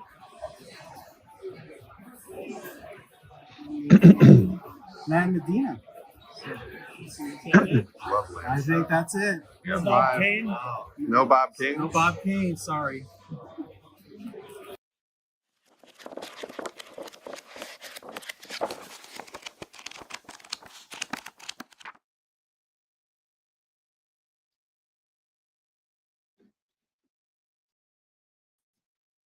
And there you go. How do you like that, huh? Not too bad. Wow, my camera's all messing up now. Either way, that was fun. See, Todd, you saw it. It was a great flip. Thank you, Marcus. We appreciate that. That was great content. And like Newell said, we should have told the waitress to get the heck out of the way, right? She was impeding on our fun while that was going on. But yeah, wonderful moment there, getting to see all that artwork, and the Mannix cut up Deadpool piece was awesome. But hey, I see Newell is here. I don't know if he's gotten over the moment we saw earlier when he was scarred for life, seeing Bob eat stingray in front of us all. But let's hear how he's feeling. Hey, Newell, how's it going, man? I mean, I've been better. Bob just, I'm gonna have to go to therapy now. Geez, Bob, like, just wow. I mean, sometimes you tell people eat me. Bob took that literally. He did. I know, it was shocking. When I'm watching it, I'm like, what the hell is he eating? And blew my mind more than the toenail. The toenail was just like, so I didn't even care at that point. I was still reeling from him eating stingray, It was crazy. Yeah. Well, Jason seems to know a thing or two about eating stingray. I don't know. You just take him out of the aquarium and gnaw on him like Ozzy with the bat. That's what it seemed like. Doesn't Jason have stingray? I feel like that's what I've been told. I think I've seen photographs of his new aquarium setup. I haven't seen any pictures. Yeah. Are you not friends with that man on Facebook? You should, because he's always posting. I don't think I am. If it's not his koi pond out back, it's of the amazing saltwater tanks that he has inside. Oh man, yeah, that'd be cool to see. That is right, Marcus. You did email me, and I had that one wrong, right? It was Tech Javier that did the Batman. I know, I saw that. It was a busy day, but yeah, I get it, Newell. It was surprising, but I'm glad I hope you're not scarred. The next time you see Bob, don't take it out on him. Hopefully, I will have recovered by the time I see Bob again. Yeah, there you go. So CJ says he gross. I'm a ranch man myself. Oh man. But what is it? Kesha says Trump uses ketchup with stingray. I believe that. Jeez. Oh man. Yes, I know, Jiggy. That was all on. I didn't recognize the signature, and Marcus did let me know once I got it. Yeah. Marcus says when you eat stingray, your toenails fall off. See, Bob's not here to read that. Now, we don't want to give him. You know what? We have no way to disprove that. 100% of the people that we know that have eaten stingray have had their toenails fall off. It's science. Hey, how many people have accidents at the pool where that happened? It's just, yeah, you're right. There is a coincidence there. Carl's thinking. He's thinking. They're called stingers. They're called stingers. Yeah, I like that. You got it, Carl. You got to float that one past the team at Miller's. Maybe we can have a custom dish. Stingray nugs. Oh man. Well, yeah. So did seeing the video and the photos on socials make you want to go to San Diego? I've wanted to go to San Diego about 10 or 12 years ago, I tried 2 or 3 years in a row to get tickets like a normal person, where you go in their little virtual waiting room thing. And, it's like, you got to go set up an account like months in advance, and on the day of, you get in line, and it's the virtual waiting room thing, and it just flashes like a little ticker, a scroll that goes by, and you get in there, it's like, your number 273,645 in line, please wait. And it's just like, holy shit. And you're watching the ticker go across, and it's like, Thursday single day passes is sold out, Friday single day passes is sold out, and then like by the time I got to like maybe 150,000th in line, 4-day passes is sold out. I'm like, well, that's what I wanted. All that was left. It maybe if I had waited, I might have been able to get like a Sunday pass. So I've never been able to go. But it's funny because now I feel like I know some people that maybe could help me with that, and maybe one of these years, I'm thinking maybe next year I might try to call in a favor or something and see if I can go, because it's one of those things I think I would like to do at least once.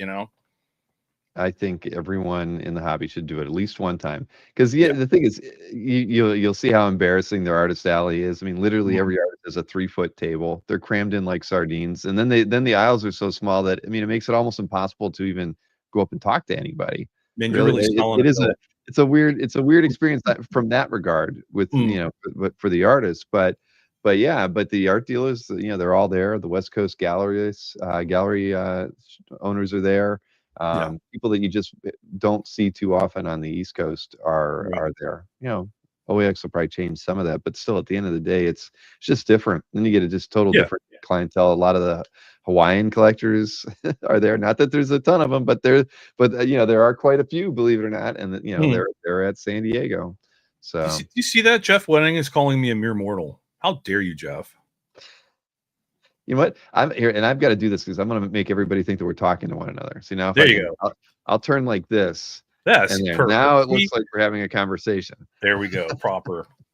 Yes, I like it. But no, you got to make it. You got to make it out there at least once. It is worth it's worth the trip. But yeah, everything is expensive there, but it's totally worth it. Well, and I've been to San Diego a few times, and I've always enjoyed it. The city, and all the stuff there. I don't mind that. It's just I know that from what I've seen, the con itself just seems like it's crazy. Like there's just so much going on, and like with all of the footage that you were showing, you didn't even go to like the Hall H stuff, right? You were just there for the art stuff. So and that looked crazy enough. So no, I don't even know if I've ever been in Hall H. I feel like I went there once early on. Like in the early 2000s, but yeah, it's too crowded. They make you wait outside in the heat. I just can't even imagine. And most of those people are sitting out there from overnight. It's not a pretty scene, I don't think. Bob, it's too soon to forgive you, but give it time. That's right. But Bob, you do need to commission something from Bob Stingray related. I assume you've seen it, maybe Bill, maybe not. Recently I've been doing the new era of Stingray commissions, right? I'm doing Stingray meets. Yes. So now I'm officially going to add to the list Bob Layton. And hopefully whichever artist gets that one will have heard about the stingray eating incident and can make an appropriate commission. I think that would be fun. Mm-hmm. Have a very vicious Bob Layton, trying to eat our favorite aquatic hero. The things we've learned about stingray in the last 30 days, right? I mean, my goodness, urinal cakes and I forgot about those. God, curse you, Tyler. Tyler's the best. He's he doesn't let anybody off the hook with any kind of a joke or moment that he can get people. I mean, I didn't know he was doing kind of like subliminal things during my interview with him, but every time he mentioned the word gargoyle, it was a jab at Daryl R. I didn't know that. I just assumed he liked gargoyles or something, but I didn't realize that either. There's these inside jokes, and Tyler T is like the master of them all.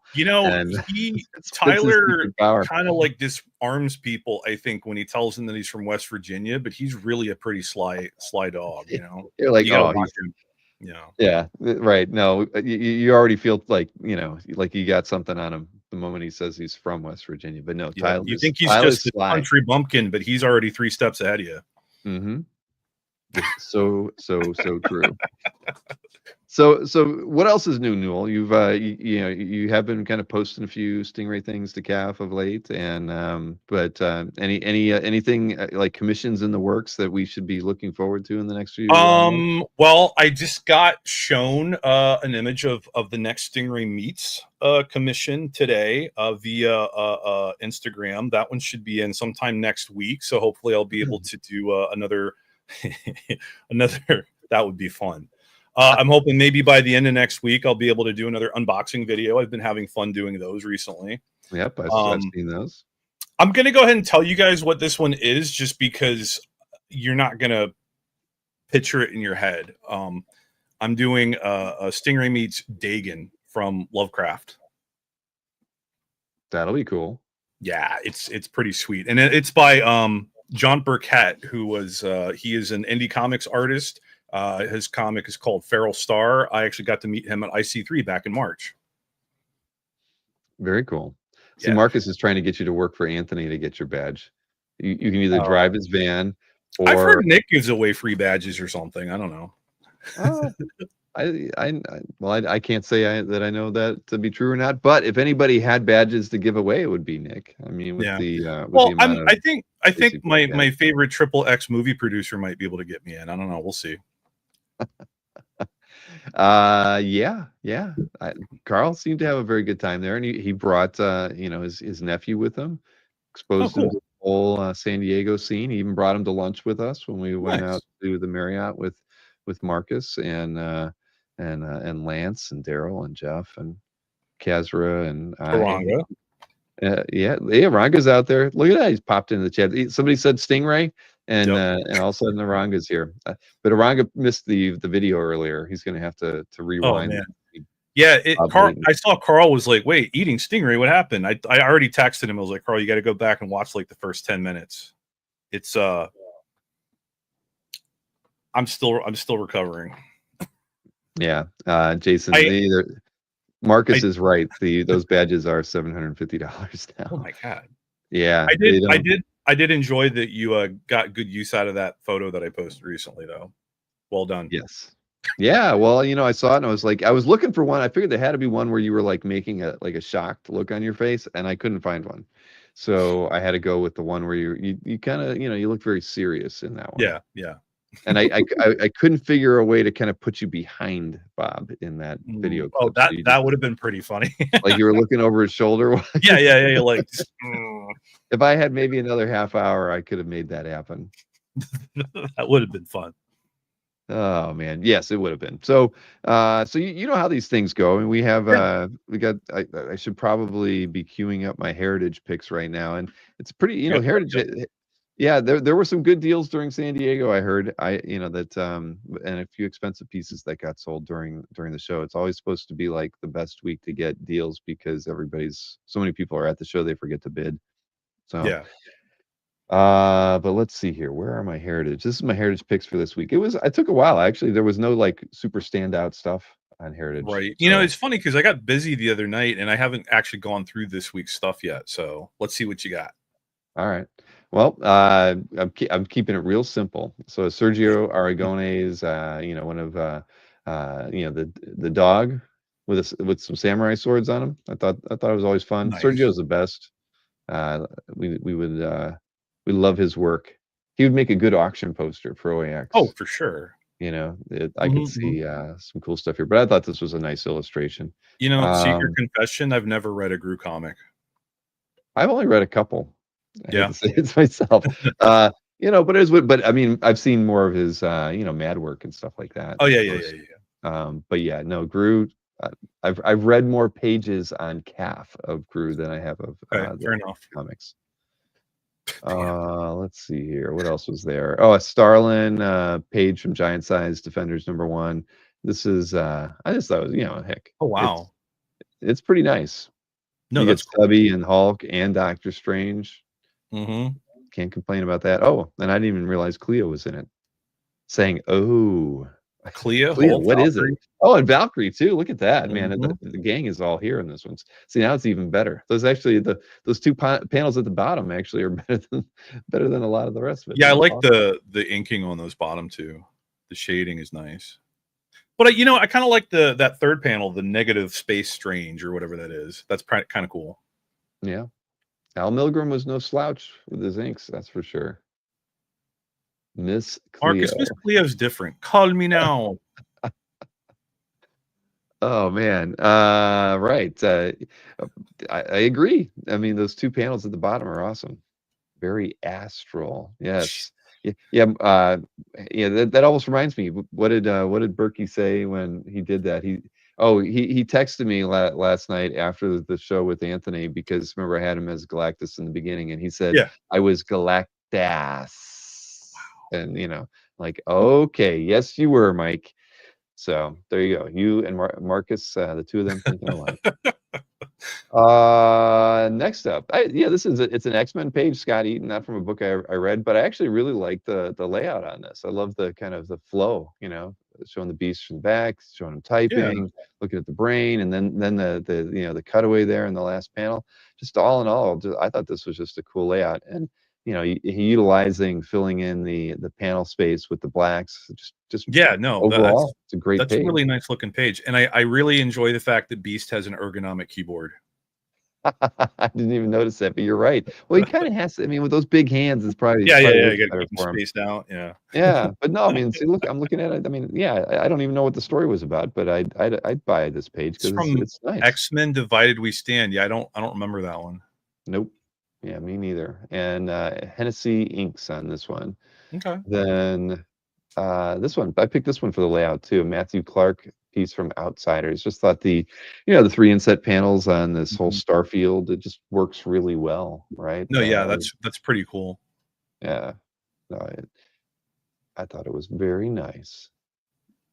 Although I know nothing about the Outsiders. I was gonna say I don't know who any of those people are, but I think is that Starfire in the middle, maybe, and some kind of like is that Yeah. Shazam or is that one of the Marvel family, maybe? Troya, I don't know. Where's Brian Bailey and Derek when we need him? Troya. Okay. I don't know who that is. It is way cool, Mikhail. And we miss Mikhail at San Diego. I don't know if we've said that enough, but having Mikhail just be there was always special. But he was always a good host when we were there, going there too. And he drove a Tesla, got us around town, with a low carbon footprint, which was always fun too. I got to ride in the Tesla at IC3 back in March. He had a nickname for the car, but I can't say it on here. Donna Troy, thank you, Robert. This is my goodness, Marcus. But anyways, next up, what do we got? Al Milgram again on this one. I guess it's his pencils and Supreme Pete Card Russell. Intelligence. That's awesome. Yeah, isn't that awesome? I just again, the Kree are always a fun enemy, and what you get, you get Marvell in this one, and Jones as well. But look at that. This is a fun page. Yeah, I love the big face in that 3 panels in the middle, kind of emphasizing his size. Yeah, really there, that, and it kind of helps break up the word balloons too, I guess, in a funny way. But either way, good page. Then what is up next here? Oh, Cassidy. Yeah, you almost can never go wrong with anything by Cassidy. I just thought this is like classic panel layout from John, right? He did this a lot with, but it's all about like it's all his camera angles changing all the time. He did it. Oh yeah. He was very much had a cinematic kind of touch. Mm-hmm. And I don't think that there was a single bad page in Planetary. It was all good. Yeah, that's true. Boy, Marcus is having a good, but Marcus might be number 1 King Crown in the chat now. I have no idea since I can't. Yeah, but Marcus isn't on camera right now, so he needs to calm down. Oh man. Next up, Scott McDaniel. Carl Story inks on this one. This is a Batman page. I love the blacks on this thing. Fun action. I've always liked Scott McDaniel's work. I mean, he's done a fair amount of Batman stuff, but yeah, just all around really great page. And I love I mean, he's utilizing, what is it, the fourth panel to be the whole thing that kind of pulls the whole page together. Mhm. With this room that they're in. And I some just lovely bat yeah, haunches right in the middle. yeah, I love it. It's a good one. Then yeah, and then what do you have? A Jack Davis frontline combat page, Oh wow. 73 years old. Oh wow. Nice EC art here. No, yeah, Jack Davis is always great. So yeah, this is a good one.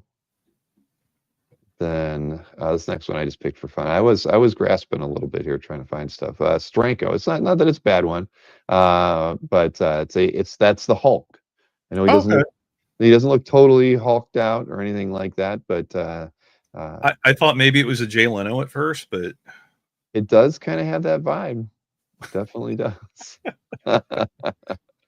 Marcus says he has no Hulk Elvis. Yeah, there you go. There you go. okay, I can see that. Then what was my last piece? Oh, and then I picked this nice Night Force cover by Gene Colan. Bob Smith inks on it. So I don't know Night Force, but that's kind of cool. it is a good one. Nice storytelling there on that Yeah. haunted cover by Gene Colan.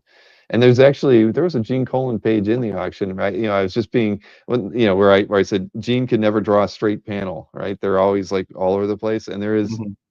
I think it might be a Dracula page in the auction where it's proper, every panel is nice and right angled and everything, and it just felt so out of place to see Gene's pencils on a page that was so squared off and everything, but it's in there. It's definitely out there and available. So there you go. There's my 10 picks, but again, it Awesome. was kind of a lean week, Yeah. over there at Heritage for some reason. But Yeah, I the thing mean, about maybe it's the week after San Diego. that may be true. And there's like some weird auction that's taking place tonight, Yeah, there or was one that was like all panel pages or they called something. it like the tonight. panel page Yeah. featured auction or something like that. I didn't even know what was going on, and I got I didn't pinged. until yesterday. Well, I didn't know until 7 o'clock when I got my text from Heritage that it was Oh starting. wow. Like, what the heck is this? And you look it up. Yeah. There were actually some good pages in there. There was a Dave Cockrum, Ms. Marvel page in there that actually looked kind of cool. So there was actually good stuff. There And were a few good ones. Yeah. I hope some people in the chat picked up something. Maybe not. Maybe. But all right, next up, you know what this is? It's the EXP preview that we've got lined up here. Booch. Exactly. Nick is on every Friday night, 7 o'clock, rain or shine, over there on the EXP channel, whether he's on YouTube, Facebook, Twitch, Instagram, or I don't know where else he streams, but he's everywhere. Everywhere you want to be. At one time, exactly. So let's see what he's bringing for sale to the show tomorrow night. Everybody, for those who went to San Diego Comic-Con, I hope you had a great show. And for those who didn't, hopefully you got to enjoy the Fantastic Four movie and the Superman movie the weekend before that or the weekend before that. But this Friday, August 1st, 7 p.m. Eastern, 4 p.m. Pacific, the Original Art Experience has original art. And let's focus on one little thing. It is Spider-Man Day on August 1st. So we have some great Spidey deals. So hit that thumbs up. Wherever you're seeing this preview, hit the thumbs up. Sharing is caring. And make sure, if you haven't subscribed yet, that you subscribe. And if you have subscribed, if you haven't subscribed, please subscribe. If you have subscribed, double check and hit that bell for notifications. All right, let's talk about the art. We are going to have a complete issue of Amazing Spider-Man 44.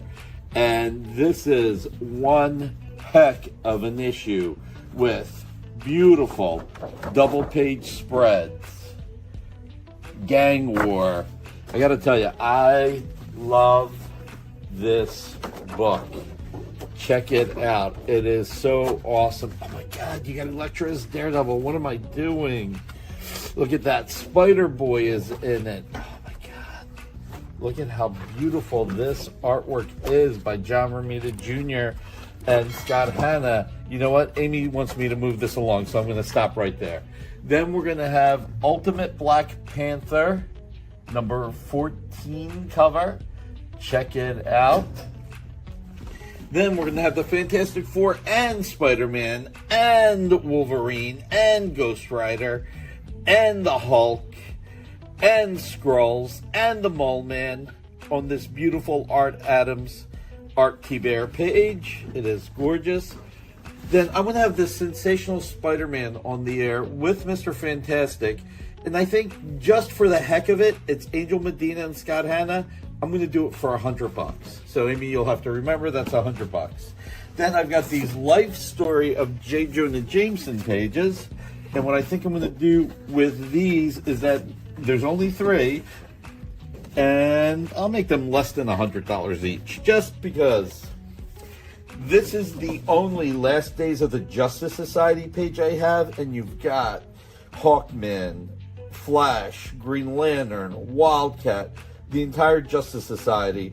They're in Valhalla. They're repeating the same war. It's been 40 years since I read this, so forgive me. But it's a really great page. It's the only one I have. Then I have Superman Family 188 by Romeo Tangal. Check it out. Then I have these Fantastic Four pages, pure pencils. And I'm probably going to make them, they're definitely going to be under 200. Maybe I'll make them 100. Maybe I'll make them a little less. You never know. We'll have to see how it goes. So these are the pure pencils. Oh, and Deadpool Assassin. I just love this page. I thought I'd throw this in. Not sure if that'll be under 100 or not, but maybe it will. But these will definitely be under 200. Beautiful FF pages. A nice little Captain America double page spread. And you got a little bit of Red Skull action there. Beautiful. Now, speaking of FF, how about a little bit of the Argent of Dr. Doom Spider-Man newspaper strips? Again, you got Spidey and the FF. Of course, actually on these strips, you only have Dr. Doom, his mom, just so much. But it is beautiful Fred Kita art. And then I'm only going to sell one of these. I have 4 pages of Hardcore by Rick Levins. I forget who the inker is. I'll have to double check, but it's Hardcore 19. And I think it's 21, 22, and 23. So I'm going to have all 4 on the air, but I'm only selling one of them. So, and then what else did I have here? Oh, yeah, where Amy told me to hurry up. So, Friday, August 1st, Spider-Man Day. FF movie still doing great. Maybe I'll try and have other FF art. Maybe I'll have some Superman art. But please tune in, and I will see you then. Take care, everybody. Take care, Nick. What was that? I saw some people tried on and got a few pieces tonight. It looks like Tom McDonald said he got a Dave Gibbons Green Lantern. Awesome. That's pretty cool. Yeah. And D'Ambrosio said there were some low prices. A lot of people must not have known. Yeah, that's interesting, but good for us collectors. At least those who knew about it. And it does look like Nick has a great show lined up for tomorrow for everybody. You think you'll give me 10 years to pay off that JRJR Spider-Man issue? I don't know. He may need the money a little bit sooner than that. Yeah, that's what I figured. So what else we got? We got the well, I guess that's all. We can move into the CAF update side of things, right? I don't think we have anything else we want to cover before then. But John Dixon was the inker on those covers, says Jason. Is that from the Valiant covers? Yeah. Ah, cool. Yeah, just when you that's right, Carl. All right, well, let's get on with the CAF update so we can get Newell in here and talking about his 10 picks. So let's see. Let me go and talk about the dealers from this past week. Now, we didn't have a show last week, and last week the dealers would have, if we would have had it, they did a great week. I don't know why. 477,000 would have been their number from that show. 263 is the amount for this last week, which is actually higher than I thought it would have been, given the fact that most of them were at San Diego and probably weren't updating their websites to note their sales. So out of that 263,000, well, it looks like maybe Anthony was updating his, because Anthony was the #1 seller 173,000 of the 263. So only 90,000 was sold by other dealers that we tracked. So Anthony was clearly keeping his books up to date while he was at the show, I would imagine. So let's take a look at the top 6 sales from dealers, and I have to believe Anthony is probably number 1 in this list. Let's see. So yeah, I think that was on Anthony's back wall. That's a good one. Yeah, Spider-Man number 7. It's a DPS to that one. Todd McFarlane, of course, and the asking price on this one was 85,000. So there you go. That's that's a third of all the sales from last week. One piece. Nice. Then Glenn Brunswick from Panel Page. He sold this Sal Buscema Captain America 159 splash. $25,000 was the asking price on that one. It's after 10. It's after 10. We're good. Gwen had asked me if she should cover up those boobs, and I told her no. Liz Starenko. That's no Hulk image there. That one went for 20 grand from Anthony, and another a Hush 2-page Jim Lee Scott Williams, still hot, $12,000, sold by Albert Moy. And then next, was this the last one? No, we got 2 more. We got Greg Capullo on this one. Again, sold by Glenn. Swan 17, page 6 splash. This one for $8,500. And last but not least, Anthony cracks the top 6 the third time. Avengers 117 page. Bob Brown, Mike Esposito, $8,000 on that interior from Cat. It was Cap versus Namor. You know, Bob Brown. He is that's kind of pricey for a Bob Brown interior. I bet if I did a market data search, that might be like in the top 10 for sure. Bob Brown sales.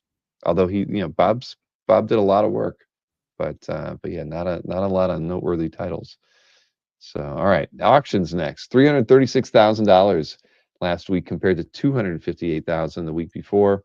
Who was clearly it was Heritage. 215,000 of that was Heritage. 121 came from eBay. So we'll take a look at the top 3 from each of those auction houses.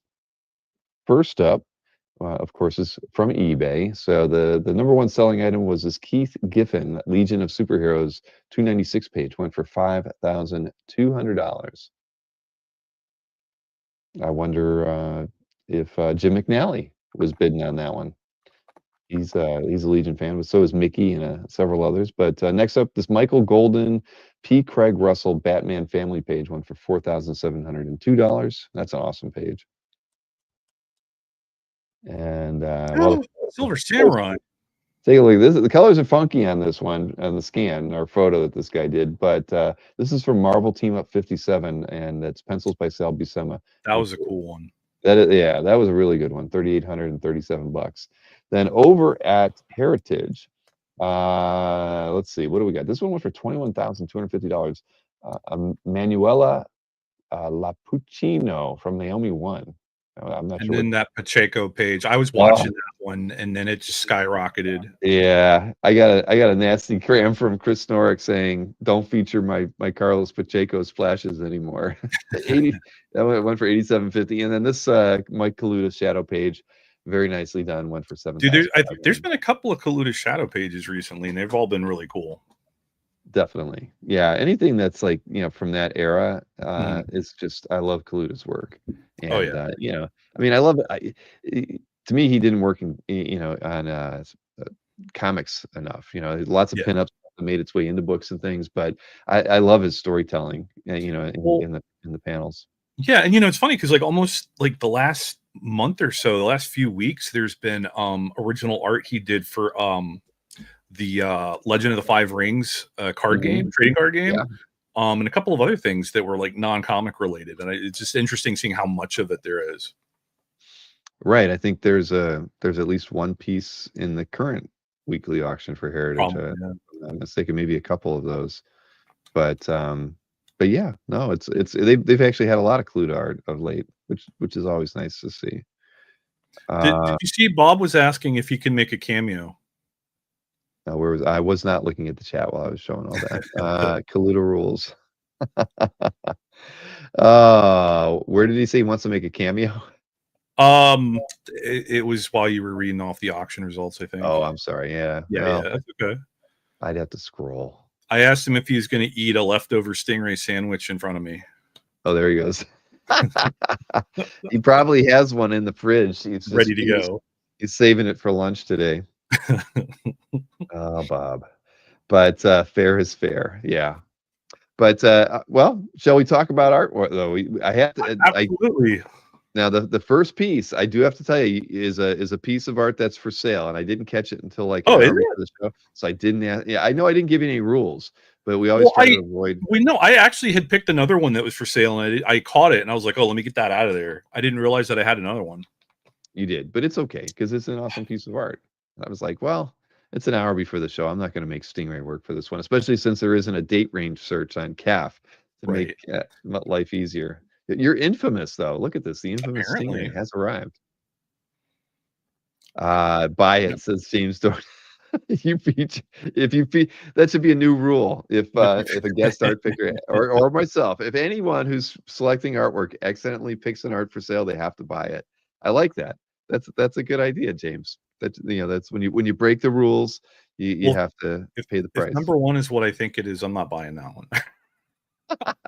All right, well, here it is, because it was the first piece in the set. So Butch Geis pencils on this one, and whose collection are we in here? Oh, Crazy Art Gallery. You know, the moment because I scrolled down, I'm like, who owns this piece? And because I was trying to put the mailing together, and I was like, I know we've never featured anything from Crazy Art Gallery before. And that should have been a clue. Yeah, but it's okay. it's a great piece of art. Obviously, I mean, you get Superman kicking asteroids. Yep, I'm not a big DC guy like yourself. I'm definitely not really a Superman guy, but I was scrolling through and I saw this page and I was like, that is one hell of a title page.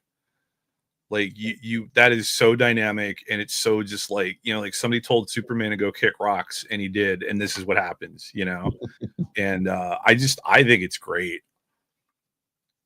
I agree. That's why I didn't ask you to change it. I'm like, all right, yeah. That's awesome. And it is the long-haired Superman too, right? I mean, it's the D-bag mullet Superman. Memories. Carl must have been a fan, I imagine. But yeah, no, this was a good one. I couldn't pass it up. I mean, the layout's great, and like you said, it's covers draw you in, right? To buy the book, but then this is your first page on a title page. It's a great entry point to the rest of the story. Sure. You're going to be hooked. And I mean, how can you not like Butch Geis, right? Like, just fantastic. Yeah, that is for sure. I have a couple pieces by Butch, but one of the I've got a portfolio of from one of the Captain America book he did with Brian Hitch. So I'm like, I'm gonna go through there and just find something cool to get, because I don't have enough Butch Geis artwork, but there's bound to be one page in there that just doesn't even matter. It doesn't have to have anybody in costume. Just I want to look for one good, really nice, well-inked page, and I'm going to pick it up. It's been on my list. That's Carl's era of Superman, says Tom. All right. Right in the 90s. See, even Bob. See, Bob doesn't mind that it's for sale. He says you don't get better than Butch Geis. Yeah, and that is the truth. Well, if Bob blesses it, it's okay. Exactly. Now, hopefully, this will be probably the only one that with that faux pas. All right. So this is in Alex Giannini's CAF Gallery, and Batman by Doc Zab. Doc Zab. Now, I'm not no idea who Doc Zab is, but man, this being just all pencil, that's crazy. The tonal work there, the gray tones, like the gradient that he got, like just everything about this is just really cool. Very moody. Like, you can tell it's nighttime, even though everything is fairly well lit. I just thought this was really cool.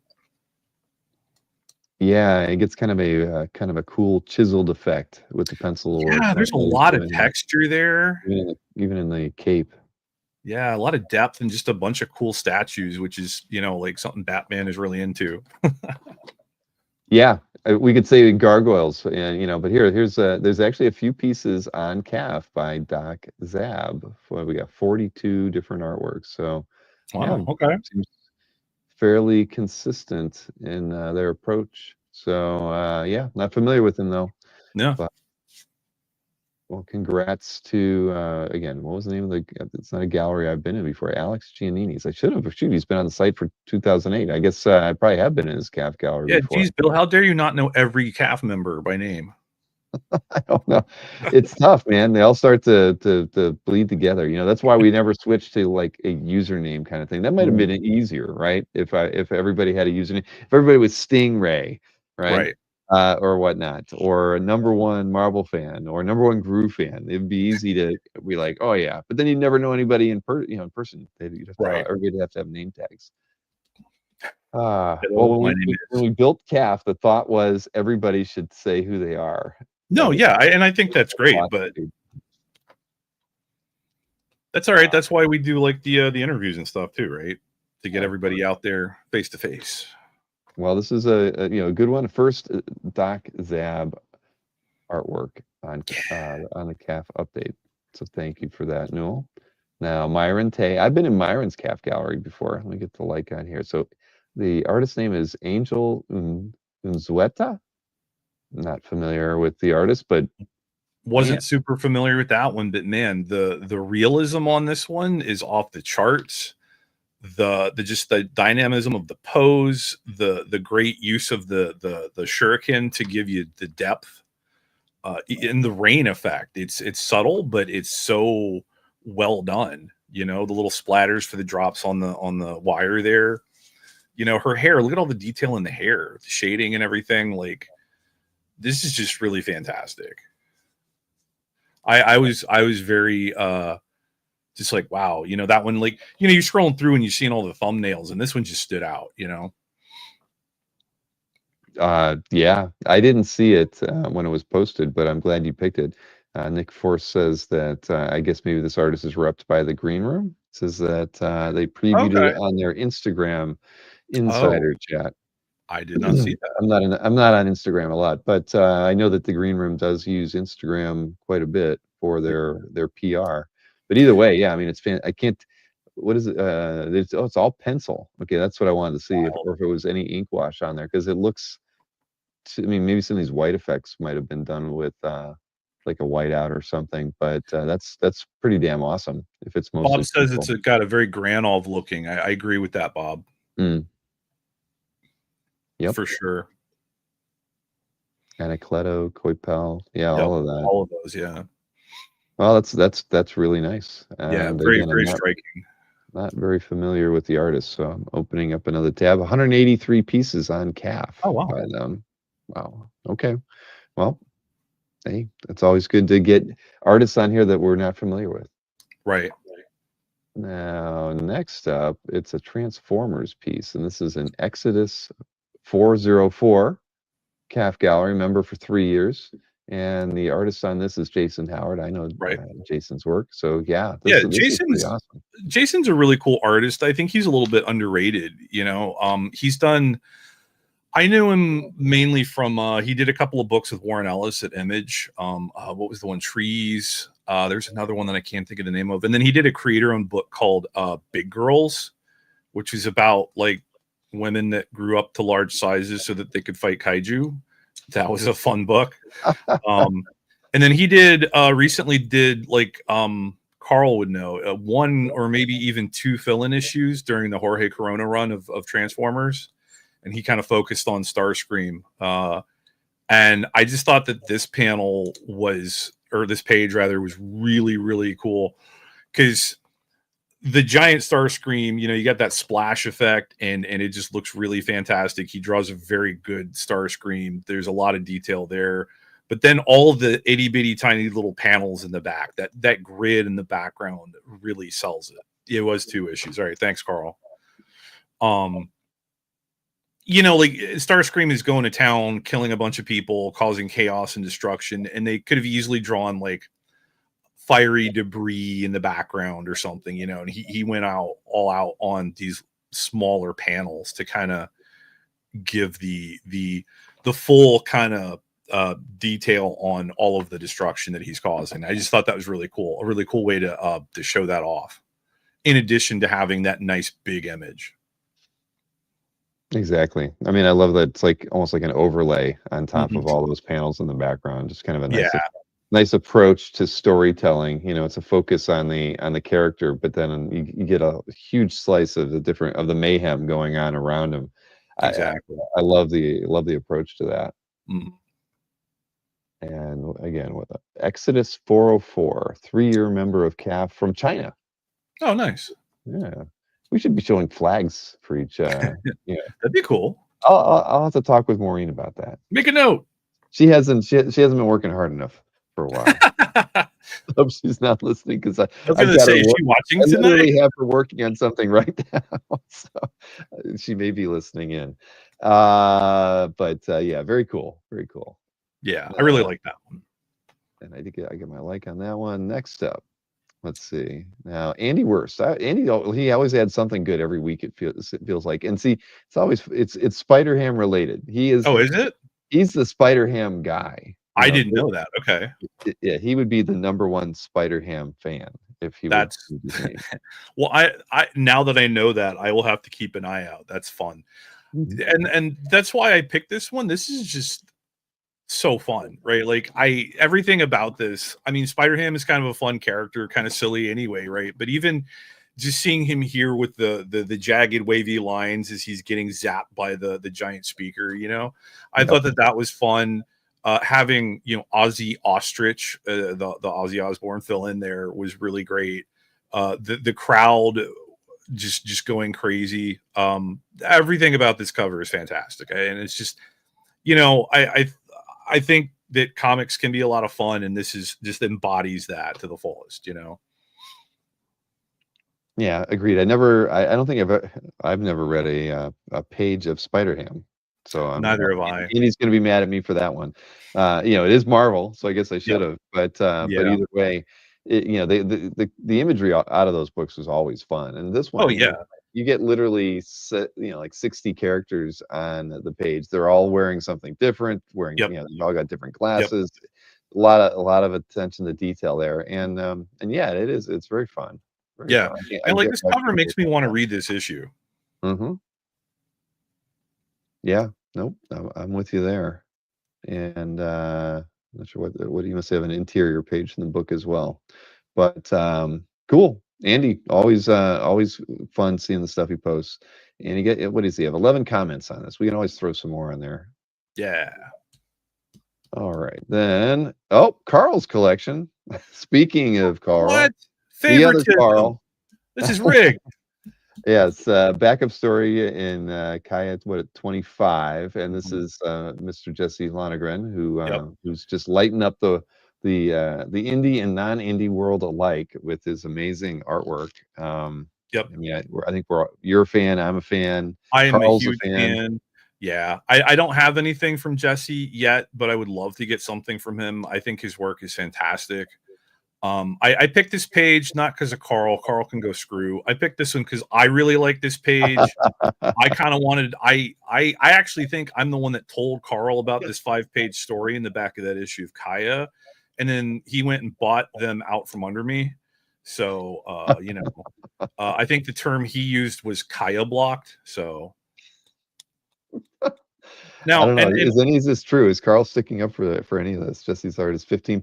Oh my gosh! Well, there you go, Carl. He's throwing it out there. There is a sale going on at the artist. I think today's the last day too.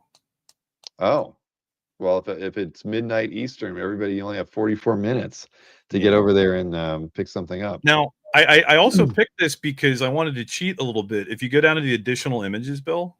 All right. Well, here let's. Yeah, he put both of them side by side. Got it. Now, which additional image did you want me to highlight? The ones with this one. All right, let me do it like this. Yeah, because if you see them side by side, it kind of makes sense from like the story perspective, Here we go. There you go. So that first page is really great because it kind of shows off Jesse's. He's kind of known for his panels, right? His unique panel and page layout, and you've got those very symmetrical panels that kind of, the top slightly more than half the page is the labyrinth, the maze, and then down below it's broken up into squares. You're seeing Kaya in different places within the maze, but it still feels like you're still looking at the maze from a high level. And then the second page is that high level of the maze, basically the same layout as that first part of that first page, but with the big monster just going straight through it, just blowing it up. And I think that's just a really cool, you know, like, and I can't remember. I assume that those were like, you know, you had to turn the page to see that. And that's a nice little transition, you know? Right. I really love the effect here. And then the little bit of a panel break at the bottom there with Kaya's feet sticking out as she's jumping out of the maze to get away from the monster. Everything about these is just fantastic. Yeah, no, I love it. I'm lamenting the fact that I can't go over to the artist bullpen right now and see what's there. I have one page by Jesse from that short, you know, it was like an 8-page short story. And Mr. Snork won that piece at the Heroes auction too. Yeah, that was really good. But I bought mine during a sale as well. So that's why I'm like, hey, I can get another one. Nice. Yeah, Jesse is just unreal, says Carl. Well, we definitely many of us agree with you there, Carl. Absolutely. And yeah. Carl has a page from the Ninja Turtle too. I think he told me he was eyeing the page that I got. And see, yeah, you snooze, you lose, Carl. You got, I won't say how you got blocked, but you got blocked. Turtle blocked. We could say that. We'll go with turtle blocked on that one. But yeah, see, Carl's even pointing out the other 3 pages from this Kaya story are still available. Oh, he's he's taunting rubbing me, it trying in. to get me to spend money. Oh man! All right. Well, great pickup, Carl. Definitely a nice addition to your collection. Yeah, I'm not jealous at all. No. So this is Ralph Bakshi in Chris S's calf gallery, and it's from the 1978 Lord of the Rings calendar. Gosh, I'm surprised I did not see this piece. When I saw this one, I knew I had to pick it because it's Lord of the Rings, it's Bakshi. It's like, how can you not? Like, I didn't know Bakshi like painted like this. This is amazing. I didn't either. I mean, I can't say. I think if we did a search on calf, I don't think we'd see. This might be the only painted piece on there. I can't even remember when I've seen a painted piece by him like this. Right. And I mean, it's interesting because it's not. I think if I saw this and didn't know what it was, I might just assume it was a random fantasy art, you know? Because you don't have like a Gandalf or something that's like immediately recognizable. But even if that were the case, even if it was just some random fantasy image, it's still really good. It's really solid. I like how everything is kind of it's not quite crystal clear, you know what I mean? Like everything's a little bit almost not abstract, but you know, it's got that quality of not quite being in focus, you know. And I just think it gives it an interesting a feeling, you know, like I guess it's maybe like the fog of war or something like that, because this is the Battle of Helm's Deep, right? I believe is what it was. Yeah, and he mentions it was a lot in marketing materials. Huh. I mean, so Ralph must have known what it was going to be used for, so it gave him a reason to put more effort into it, and it was in the calendar. I wonder if he did all of it in the calendar, or was it maybe only this one piece? I have no idea. I don't know, but I you know, it makes me want to go back and find out because this is really cool. Yeah, interesting. Huh. All right, let's see. Mario Frey, and this is a 10-year veteran of CAF from Switzerland. Boy, you're going international. What can I say? Hey, I like it. I like it. And Yeah. and what? I like this image too. It reminds me of 1980s VHS box art, right? I mean, Well, and he's got some down below in the additional images, which I want to look at. But is that what it was? Yeah. Well, yeah, but this was a movie poster for something called Clash of the Warlords. I've never heard of it, but there's two. I like anything 80s, and I like movie poster art, and this is all of that. And this is such a great image, and it's so clear that they basically I think this was a ripoff of Mad Max, but I don't even care because this is so cool. Like, this is such a fun image, like over the top, bombastic, but colorful, expressive. Like, you know, this could have been a comic book poster, but it's some weird 80s sci-fi thing. The big explosions with the building in the back there, the weird knife swords, that big gun that he's got, like everything about this is amazing. And there's no comments on this artwork, so I just threw the link in the chat. So somebody get in there and chat, get on it. Wait, all right, here, come on. Let's see. Leave a A comment. live Bill comment? Yes. Doesn't Best happen cap often. update ever. Clash of the Warlords. Love me some 1980s. What is it? 1980s. I don't even know what beefcake cheesecake arts. I don't know. I There's, love it. this is so of the period. Yes. Let's see, movie poster art. All right, let's go there. Fueled by stingray meat. Well, there's certainly not enough of this artwork on CAF. Oh, but I was the second person to comment. Oh, who beat you? Well, of course it was Marcus. He did. Oh, look at that. He coxed me. Son of a gun. You suck. Doggone Maureen, and we had this long conversation about second filters today, and I know that in comments, not only does she filter by date and time, but ID number on these damn things. So I can't randomly be number one now. Thanks a lot, Marcus. Well, go back and Marzio from Switzerland. I mean, yeah. Check out the yeah. Oh, cool. Like See, that's even on the inset, they focus on the babe. I mean, of come course, on. of course. They covered up her legs on the front of the thing, so they had Yeah. to show her in all her beauty. But yeah, I think he's got the German version of the poster up there too, and it's called like Mad Warrior, which screams Mad Max, right? Yeah. Yeah. There you go. Even the font is even like the first Mad Max movie. Yep. Yeah. Yeah, absolutely. That's all right. Come on. But you know what? In a way, that makes me love it even more. Mm-hmm. Well, there you go. Well, congrats to Marzio for adding this one to your collection. I have added an extra like, and please, someone else in the chat, add a comment or at least add a like. Give the guy some likes. He's in Switzerland. Is this international? No, we're back in the USA here with Richard F's CAF Gallery, and we got a like on here now. Edison Neo. I feel like I've seen that name before, but I'm not sure you where. probably have. He's been doing a lot of commissions over the last few months. I know that Carl Choy got one. He got one of the Batman Azrael. That was really cool. This one is just really awesome to me. There's something I mean, I like Lady Snowblood as a character choice here. The Trail of Violence here is fantastic. And there's just like a smoothness to this. Like there's not a lot of texture to it. You know, her kimono, her face, even the snow, everything is just kind of got this weird kind of smoothness to it, even though there's a lot of like area where you could have some rough texture. And it's an interesting, it makes it look interesting to me. I don't know how else to explain that, but it just, I don't know. I really like the effect, and I love the eyes, the way she's kind of like looking with the sword, like "Try me, bitch," and yet still holding that umbrella to keep the snow off. Like it's fantastic. See you, Bob. Yep. See you, Bob. Keep those Stingray stories to yourself until we see you again.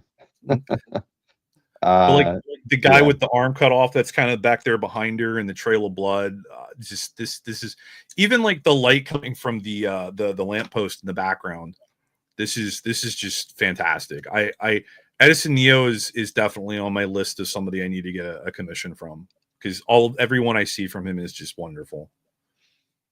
Yeah, I love the tilted perspective on this thing. I mean, there's a lot of cool stuff going on just in general, but no, I love it. And Nick mentioned that he has a piece by Edison, and Marcus knows that Mikhail has one. So there's plenty of Neo artwork out there. I'm gonna search CAF afterwards to refresh my memory, because for some reason I can't think of the other work. But this is lovely and all He's its with qualities. Is he Green Room? I can't remember. He's with one of the groups like that. Might be Green Room. I don't remember. Edison Neo art for sale. There's how I'll find it out. You would have thought that no, it doesn't have anybody jumping out. No rep anyway. CAF comes up twice. The number 1 and number 2 for searching on it, and then Edison's own website is number 3. So I guess you can buy direct on Edison Neo. Yeah, he's got his own shop. I don't know if he Oh, has he's with Comics Art Studio, COMIX. I know who that. Yeah, the guy with the green logo. I think Yep, is. yep. That's why I thought it was Yeah. Green Room. Well, his website is not up to snuff then, because if you search on his on Neo's art for sale, he's not in the first 10. So Oh, there you go. We'll have to have a talk with that guy about his yeah, SEO. that's not good. Anyways, great artwork, great pick. Mhm. And I did put I got it. I got my like on it. And Richard Franklin from the US US. got that one out. This might be your last one? Is this number 10 already? Who is it? I think it might be, yeah. Charles Schneeman. Yep. Schneeman. I had a rough time with that one too. Yeah, that is a tough one. Schneeman. Now, okay, before we even talk about it, let's just see. Is there another piece of art? 5 artworks on the site by Yep. this artist. Wow, they're all pretty cool too. I Yeah. mean, classic, like, 50s, I guess 40s Yeah, the one that I sci-fi picked is from illustration. 42. Yep. Wow. This one, this one just caught my eye on the thumbnails, and I had to go into it. And this was an illustration done in some sci-fi magazine for a Heinlein story, and I love Heinlein. He's one of my favorites, and I'm not familiar with this story. It's called Beyond This something, but I just thought that this was a really cool image because it makes me want to read the story, because it's like, okay, what's the deal with the guy with the gun? You know, they're all dressed very nicely. These don't look like people that are just going to casually shoot each other, right? They look like they're going to be fighting over the hors d'oeuvres. Yeah, But they're dressed a little bit too well to be on this submarine or whatever the right. heck. Well, I mean, unless they were in a like a Hitchcock movie, right? Right. Right. But like, and it makes me wonder, like, is that a submarine? Is this like a bathysphere? Like, what is this contraption that they're in with the big freaking wheel next to the lady there? You know, like, I want to know where they're at, where they're going, or like, is this in space? Is this under the water?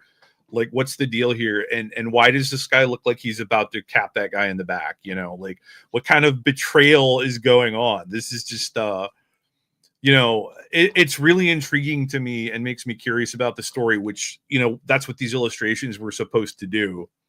And I just really love the artwork here, that the heavy inks, the hatching, like the way that the shadow is done under the guy, his back and everything, the lighting in this, and the hatching on the background, but it's much lighter, because it's farther away, it's more well lit. Just everything about this, even like the subtle, the shadow of the wheel, against the wall there, where it's just kind of lightly drawn in. I just really, really thought that this is a strong piece. I really enjoyed it. Yeah, it is very nice, and it's 3 men, one woman, and one man. One of the men has the gun. So yeah, Yep. there's something interesting going on here. Treachery afoot. All 10,000 leagues. It could be. Yeah, I get that. And Absolutely. I saw MR was commenting. Yeah, we don't force anybody to be on any CAF mailing lists. That's always optional. We do send out periodic emails just so for those of you, you've gotten one once or twice when we have like something related that's to the site where we feel we need to let everybody who uses the site be aware of it. I didn't even know I was going to be on the show tonight until I saw the email that earlier. And then I was still surprised because I made an appearance in the Bob Layton segment. That's meat's on the menu, boys, right there. Could be boy. stingray meat. Yeah, exactly. Oh man. All right. Well, those were your picks, all good ones, and I hope that there were a few surprises in there that I zigged when you guys thought I was going to zag. You had that international vibe thing going, which was good, and you picked a few artists that we either haven't had on here before or that we haven't had on often enough. So no, it's always good to get somebody else's perspective on it. Yeah, without question. See, and I knew that if Snork would have been here, he would have picked this one, and I knew that failing that, you would have picked it. So I felt safe not picking it. Exactly. Not that it doesn't deserve it. Right now, I mean, I didn't even read the description, but I do think this became a cover. This was, it got picked up almost immediately.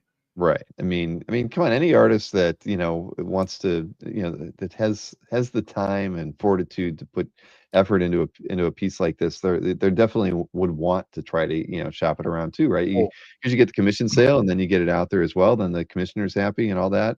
And yeah, and mhm, so this one went to Mikhail. It's mhm. freaking awesome. Simone Well, DeMio I'm gonna is a make my monster. standard comment on this one. Needs more Titanic. Yeah, I can see why you would think that. Um, but come on, this thing's beautiful, and it Oh, was a very absolutely. timely post, of course, Oh yeah. with the movie It's coming almost out like and he everything. planned it. I think he did. Yeah. That's good though. You know what I mean? It helps, right? I mean, I sometimes feel like when, I have no strategy with my art posts on CAF. I wish Yeah. I had I put more thought into it, but I'll like post 5 pieces in a day and then I might Yeah. skip 3 months and post We, one. it's funny because I know one time you mentioned it and you seem surprised that people like write posts up ahead of time. Yep. I, I do that. I have, I have like 2 or 3 inactive pieces on CAF right now. I'm just waiting for the right moment. Yep. Yeah, I get it. I totally get it. But yeah, I think a lot of us are jealous of this, and just like a lot of people were jealous of the piece you got, Newell, or the Winter Yeah. Soldier that Snorrick got in year one from Snorks. Yep. DeMio. Freaking Snorks Winter amazing. Soldier. Fantastic. Yeah, and DeMio's awesome. He's he's doing the book with Loeb right now. Can't Yep. wait to see the artwork for The new that. Age Apocalypse. Yeah. Exactly, Did exactly. you And we're gonna see get the Spider-Man Noir cover that Matt sold the mm, other day? yeah. I just missed it. I wanted that one when I saw it, but I missed it.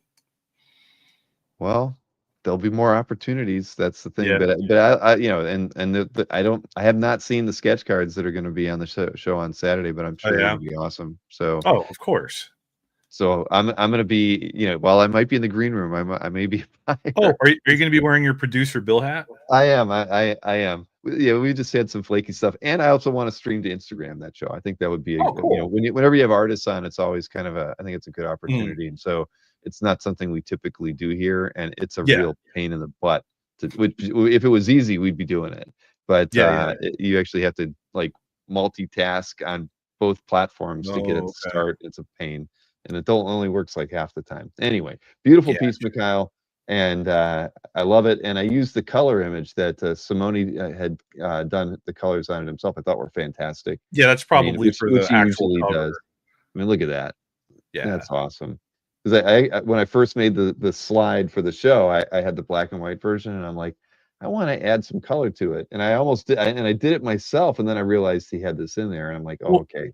right. And you know what my favorite part about this is how tiny the surfer is.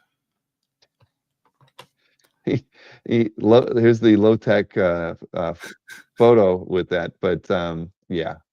Yeah. No, I got you. Where was he again? There he is, right there. Yeah, he's so tiny. I think that's great because it really just shows off the scope, right? The scale, rather. Yeah. MR, this is Simone DeMio. DeMio, yes. The other Simone. Oh, so see, and Carl's clarifying for you that you told him about Oh, it, but did he had you? already purchased. Okay. So he didn't block you. Well, he still bought them out from under me. Newell's allowed to feel what Newell wants to feel. Come on, he had to watch Bob Layton eating his kin recently. Grilled stinger. Yeah. So this is David Marquez. It's in Paul P's CAF gallery. Of course I it like is. this image because from as a thumbnail, I love the composition, the 2 Oh yeah. figures, the lighting on it.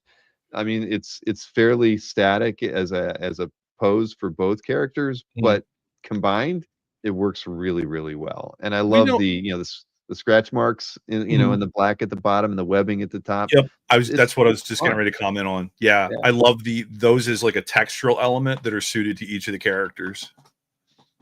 Exactly. Yeah, Yep. so I couldn't pass it up. I mean, I know we pick a fair amount of stuff from Paul P because he's just always I posting mean, great stuff. But he's a machine though. He puts awesome page or cover after awesome page or cover, and it's crazy. yep, yeah, no, I mean, he's in my watch list. I see everything he Same. posts, and yeah, We know it's he's posting some Spider-Man pages from an issue, recent issue, and he's gonna hit a page that I sold to him soon. oh sweet. Yeah. So I can look at it and get all misty eyed. That's little, get a little teary-eyed. I get it. Yeah. Oh, okay. Now I did determine after the fact that I picked 2 pieces from Oranga, but I picked like 13 pieces, so that's Oh yeah, better. you didn't tell me we could pick extra this week. I didn't, well, when I was doing my picks, I waited till I saw what you picked, and then Okay. I had a couple in mind, but I Mhm. went and started doing my own, and then I was like, I came across some pieces that were posted on Sunday the week before, and I'm like, "Oh, Yep. that's right on the edge." How Yeah. can I not Yeah. that's too good of an image not to We have know shown Carl on. Choi was mad because I didn't pick a piece that he posted, but he posted it like the day after the window, and I was like, "Carl, maybe next week, man. What can I say?" There you go. Yeah, he had a good piece. And then so this is Tyler Bentz in Oranga's Calf Gallery. Oranga gets so many really awesome cable illustrations by artists that really Cable do. is his stingray. It's true. It's very true. And I think that he probably shows, and these are the last 10 that I got. So then Mhm. people will be like, "Oh, I got to up my game." And then you get something like this. I mean, Bentz always does fantastic work. So I think Iranga knew what he was in for when Yeah. with this one. But this is just awesome. I love it. And look, it's the second time we've seen a couple samurai swords on an artwork. First, it was the Argones dog drawing from the Heritage Auction, and now we get And the Cable Lady with a pair. Snowblood. Oh, that's true. That's right. That's the third image then. Okay. Yeah. Well, I like congrats, I Ranga. like how the one hand is holding like the several straps, like all of the extra guns and bags and whatever. Like it's just like this is kind of how I think of Cable in my head, right? Like we always talk about all the pouches and the guns and everything, how big they are, but it's always like exaggerated. But this is like how it feels like it is, you know. Yeah. Yeah. This is great.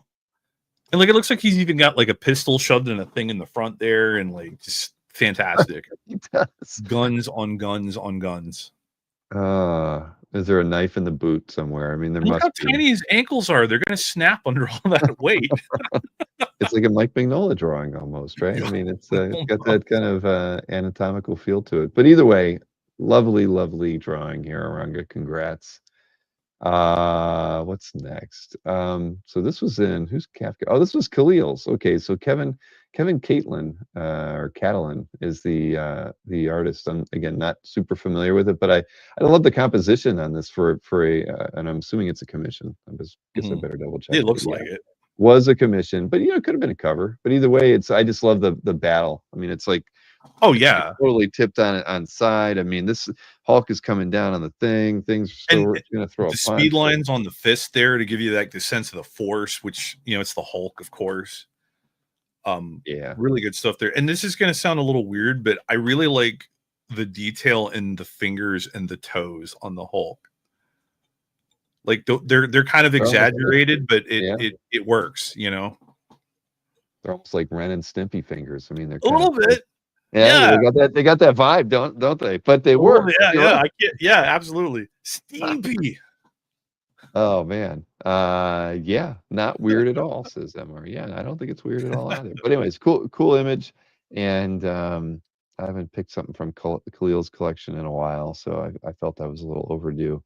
But very nice piece here. Love it. Now, oh, that's Oh, right. Yeah, I couldn't. I just thought this was awesome. Tim Sale. I mean, yeah. powerful image of the Hulk. I love the ink wash. For the greens on the character, and then everything else is kind of stark, loose. It's just beautiful. I mean, I'm not. I loved. There's a lot of stuff to love in Tim's work. I mean, I think probably his Tim work was in one of my favorites. Absolutely. the Daredevil stuff, I think I have a bigger affinity for, but Mm. but there's always like pieces from the Hulk run or Cap or Spider-Man Blue destroyed Spider-Man. me. It was Right, so good. exactly.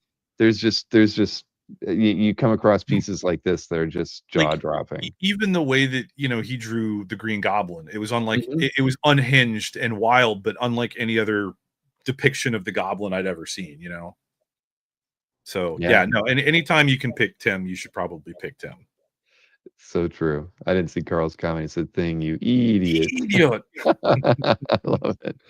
Hey, Daniel. Oh, Dan, by the way, I did pick up all your art in San Diego. So I got the package from Berkey and from Next Comic Art. Oh, shirt again right there. So we'll have to schedule a pickup here at the house Are you being a sometime. mule?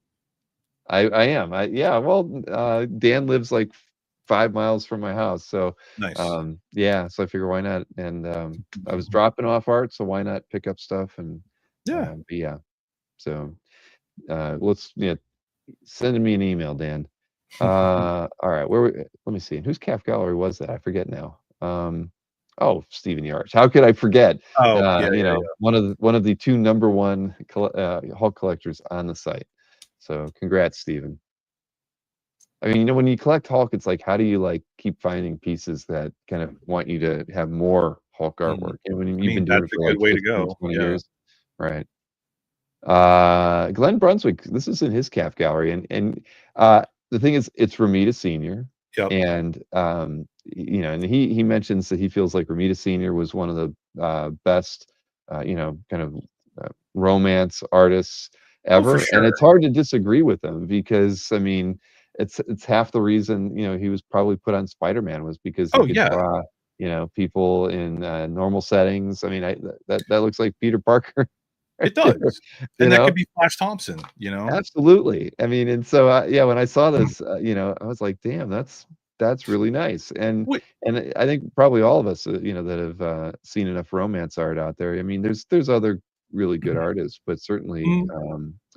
Romita Senior has got to be right there at the top of the list. So Right. Well, it's interesting because I've never read any of those old romance me books. I've never neither. really had any interest in them, and I still don't, but the covers at least are so fascinating because like this is so well done and so well drawn, but like it really captures the time frame, right? This is almost like a snapshot of the what is it? Is this 60s, I guess, or 70s?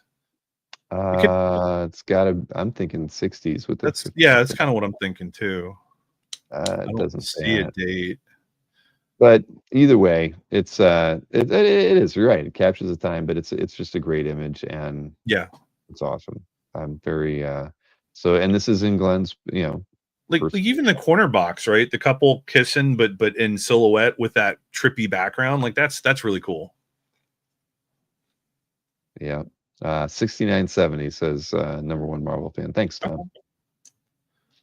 All right. Well, and I did get a like on there. Okay. There you go. Maybe I'll leave a comment on Glenn's calf gallery. Now this piece was actually added Oh, on the Sunday beforehand, so it was okay. outside of our space. But Benno, he posted on that Sunday, and I was like, yeah, this one needs to be featured since we didn't have a show I last did week. not see this one. Well, because I might not have gone back for that, but Right. yeah. Well, that was it. I just happened. I forget how I stumbled on it, but yeah, it was posted on Sunday of the week before. But just awesome. I assume it's probably a little oversized too. It doesn't say. Oh, this is amazing head sketch by That's it. Treadmore. Jesus Christ. Let's see, and if you uh, hadn't said, I would have assumed that this was in Mikhail's gallery.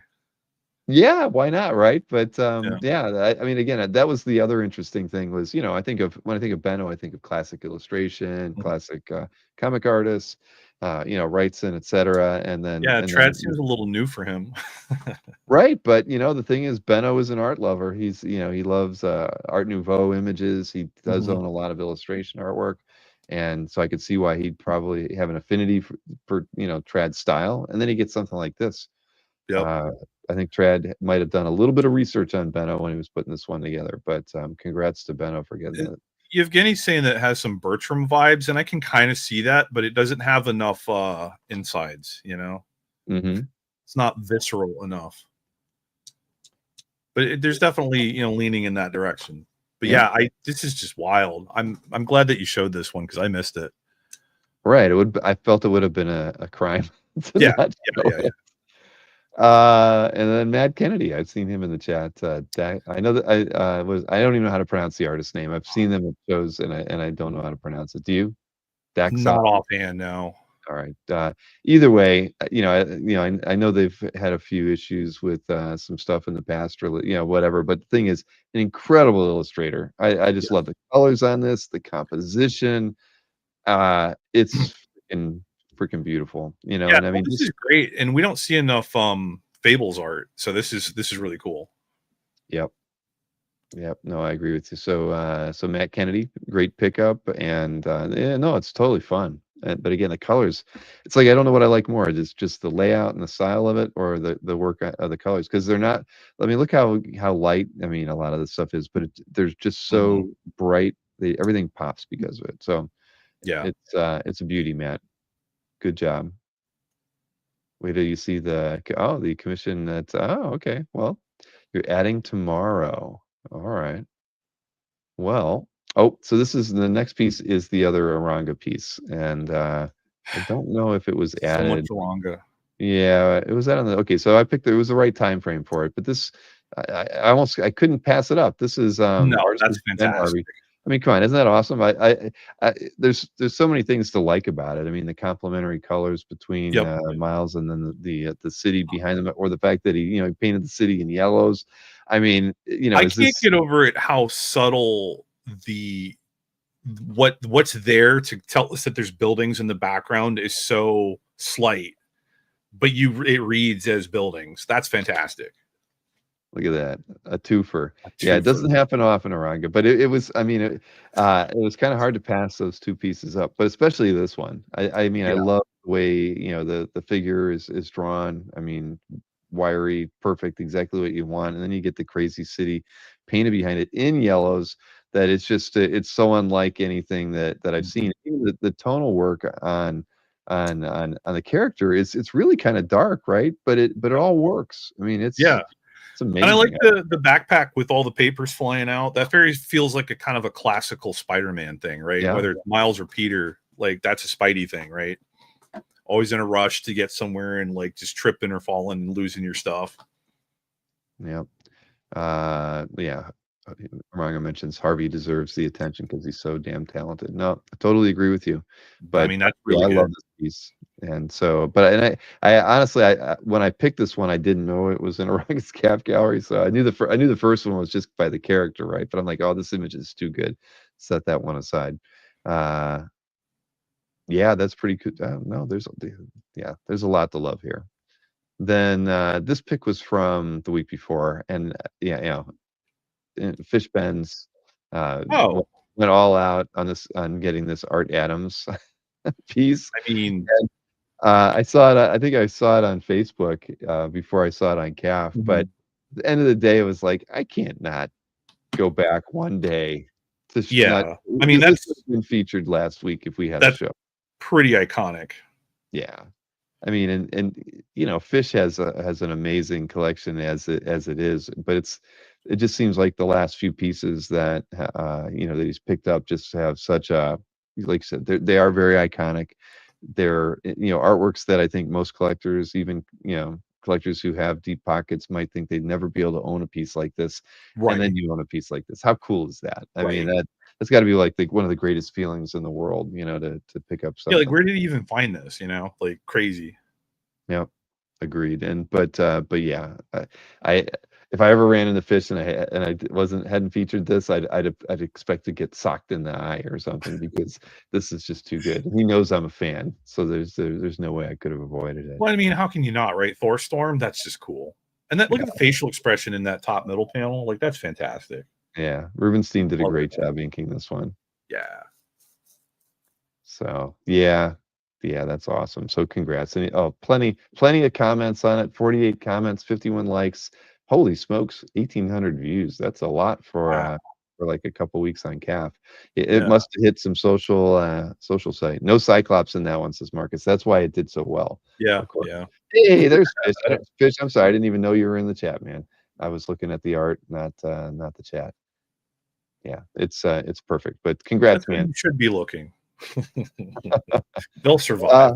Yeah, exactly. Now, I wouldn't normally pick something drawn by the artist, in the artist's calf gallery, but what can I say? This piece is just too cool. And was it time frame. I don't even know. Yeah. This was proper for this time frame. I just Yeah. was like, this is just too awesome. I mean, Ingve's been doing some incredible work, and I felt it was time to show a piece on the site. Yep. And The level of detail on this is crazy. I was watching Yevgeny make the posts on Facebook, kind of watching the process on this one, and this is just insane. I mean, look at that. Yeah. So it is amazing. Yeah. So yeah, I just was he spends a lot of time in the chat, and going to OAX as well. Now we all know that, and I was like, shoot, it's time. We're showing off some art. So there we go. Oh, Yeah. it's I an thought honor. I thought my commission from Yevgeny was fantastic. This one, he one upped himself. Marcus reminds us there's no Cyclops on this one too. Of course not. Well, that just shows you that I'm branching out, Marcus. Yeah. I'm actually picking images that don't have Cyclops in them. Bill, I'm proud of you. Don't listen to what Marcus says. Thank you, Noel. 3 more to go here. This is in George Hodge. George Hot Rig. First Turanga, then like, come on. Yeah, it's that group. But but you know what? I mean, I was thinking FF, and I see this. I think Silver Surfer, and and who is it? Greg Petrie. I'm not even familiar. I don't know the name, but I will say George has been able to get a lot of really amazing people working on the Jack the Radio stuff. I actually got my first Jack the Radio comic from George at IC3 this year, and I got to read it, and the names that were in there that were doing art for it just blew my mind. So it's good to see that he's still continuing to get really amazing artists to make contributions to the book. Exactly. And I as an illustration, I love this. I mean, it's just fun. And this is so fun because you get the 3 panels of the skeleton. There's no eyes, and then all of a sudden, just wow. I know the end. The last panel got me too. But you're right. And it's funny. I didn't even really think of it like that. No eyes, no eyes, no eyes. Bam. Right, and just out of nowhere. He needed them to emote so bad that he's manifested them. Oh shoot! Eisner winners? Is that true, Marcus? Oh, wow. Again, I'm not familiar. Well, all right. I'll set this tab aside and do some research after the show. Let's see. Two more pieces. And look, we have 4 minutes until we hit the 3-hour mark. How do we do this the timing is really good. So a new Defenders page. This is from issue 144. Perlin was the penciler. Probably at this point, Perlin's probably doing more breakdowns. But either way, I just thought this was a beautiful page. Kim DeMolder inks on it. But just as an overall layout, that first image is so cinematic. Are these all Valkyries? That's cool. Yeah, isn't it beautiful? I mean, but then it's funny because I see the big image of Valkyrie here, so I don't really understand what's going on. But the thing is, I just that first panel was perfect, and as an overall page, I love whatever these tendrils are off of it. It just makes the page. I'm kind of curious what this one looks like colored.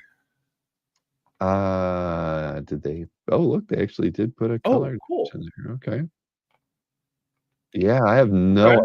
The coloring doesn't do anything for it. I mean, at the end, it helps us understand where the characters are. But and for some reason, the Valkyrie we know is ginormous. Yeah, and that's Angel, right? Going. I think they could have left off the weird pink highlights, and it would have been okay. Yeah, that's true. That's just weird. But either way, the page itself is fantastic. No, yeah, absolutely. Again, Don Perlin and that's cool. And it's in Benedict Judas Hell's Calf Gallery. Awesome.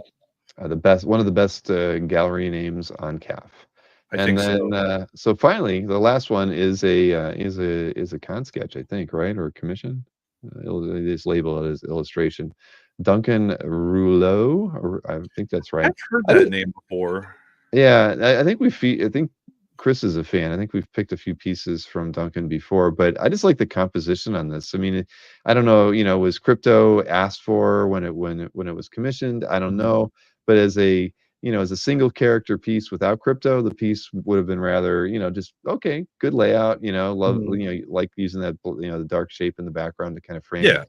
You throw Crypto in there, it provides like a different directional movement on the piece, and it just makes I love the composition. I think it's beautiful. Yeah, it breaks it up a little bit. It definitely adds a little something to it. He's kind of got a horse trot going on there too. It's awesome. Yeah. Yeah, he's definitely off to the races. Off to the races. So we got and 8 comments on it, and we got 12 likes already. I was going to say there might not be a lot of comments, but boy, he wrote a lot on here. Simon Ma. Oh, of course, Marcus had to be first. Okay, well there you go. A great Superman piece to close the show out with right there. Anthony wants to erase that blue pencil. Oh, that son of a bee! I couldn't believe he did that. Well, I was shocked. I couldn't either. I'm like, because he starts doing it. He didn't even say like, "Hey." I looked at him and I'm like, is he really erasing that? And he's like, and he did. He erased that because we had the scan still to look at. It had that blue circle around her mouth, right? Yeah. And he's like, "Oh yeah, I do that all the time." I was like, "What?" Yeah, he knows. If he's watching right now, he knows he was in the wrong. He knows what he did. Man. That pencil mark was on there for 50 plus years. It was supposed to stay there. It's not like that's not gonna help sell it anymore. But can't take him anywhere. No. But yes, please, for those of you who didn't see it, don't do that sort of thing. Never, if you don't erase a person's name off of an artwork, if it's inscribed to somebody. If you really love the piece, leave their name on it, and certainly don't erase any layout lines on a page just to make a panel pop more. It's not worth doing. What's the word for like tracing the history of who owned a piece before you? Provenance. Yeah, provenance. Yeah. Don't erase the names. That's the provenance. Right. I mean, that was a Win Mortimer mark on there that he used to define where he was going to draw a figure. Come on. Yeah. Anyway, so there we are. We've made it to midnight Eastern Standard Time. We did it. Thank you for doing this with me. I do believe Chris Norick will be with me next week, and then I've reached out to Tim, who also offered to do a guest. Guerrero. Sorry. Cool. To do it. So I think Tim will be on with me in 2 weeks. So we figure we mix it up a little bit here at the end of summer. Absolutely. And Newell, did you call it 12 a.m.? Did you know we were going to be done? I said midnight or bust. Midnight or bust. Okay. Awesome. Well, again, everybody, thank you for hanging out as usual. And for those of you who didn't make it to San Diego, I do hope that you do try to put it on your radar. Tickets are hard to get, but it is like, I guess I could say it's probably my 3rd favorite show to go to now. Whatever. I mean, it is what it is. It's not OAX. It's certainly not Heroes. It's not New York Comic Con. Those are all very different shows, but San Diego has a lot of merit. As much as I talk poorly about it 8 months out of the year, but yeah. So yeah, there we have it. I hope everybody has a wonderful rest of their week. Please remember 2:00 on Saturday. We will have that card art explained episode where you'll be able to pick up some card art. I saw. I haven't seen the artwork yet, but I did see Matt Tutulio. Somebody asked him like what the price ranges were on the card art from Assad and both of the Simones, and I believe he said between $250 and $900. So I'm assuming, yeah, I think Bianchi's painted cards go for around that. So I would assume that's that's kind of the higher end stuff. And yeah. But I'm going to be watching. So I'll be there. Awesome. So 2:00 Saturday for that show, and then we'll be back at it again next week. Remember, Nick Forst Tuesday.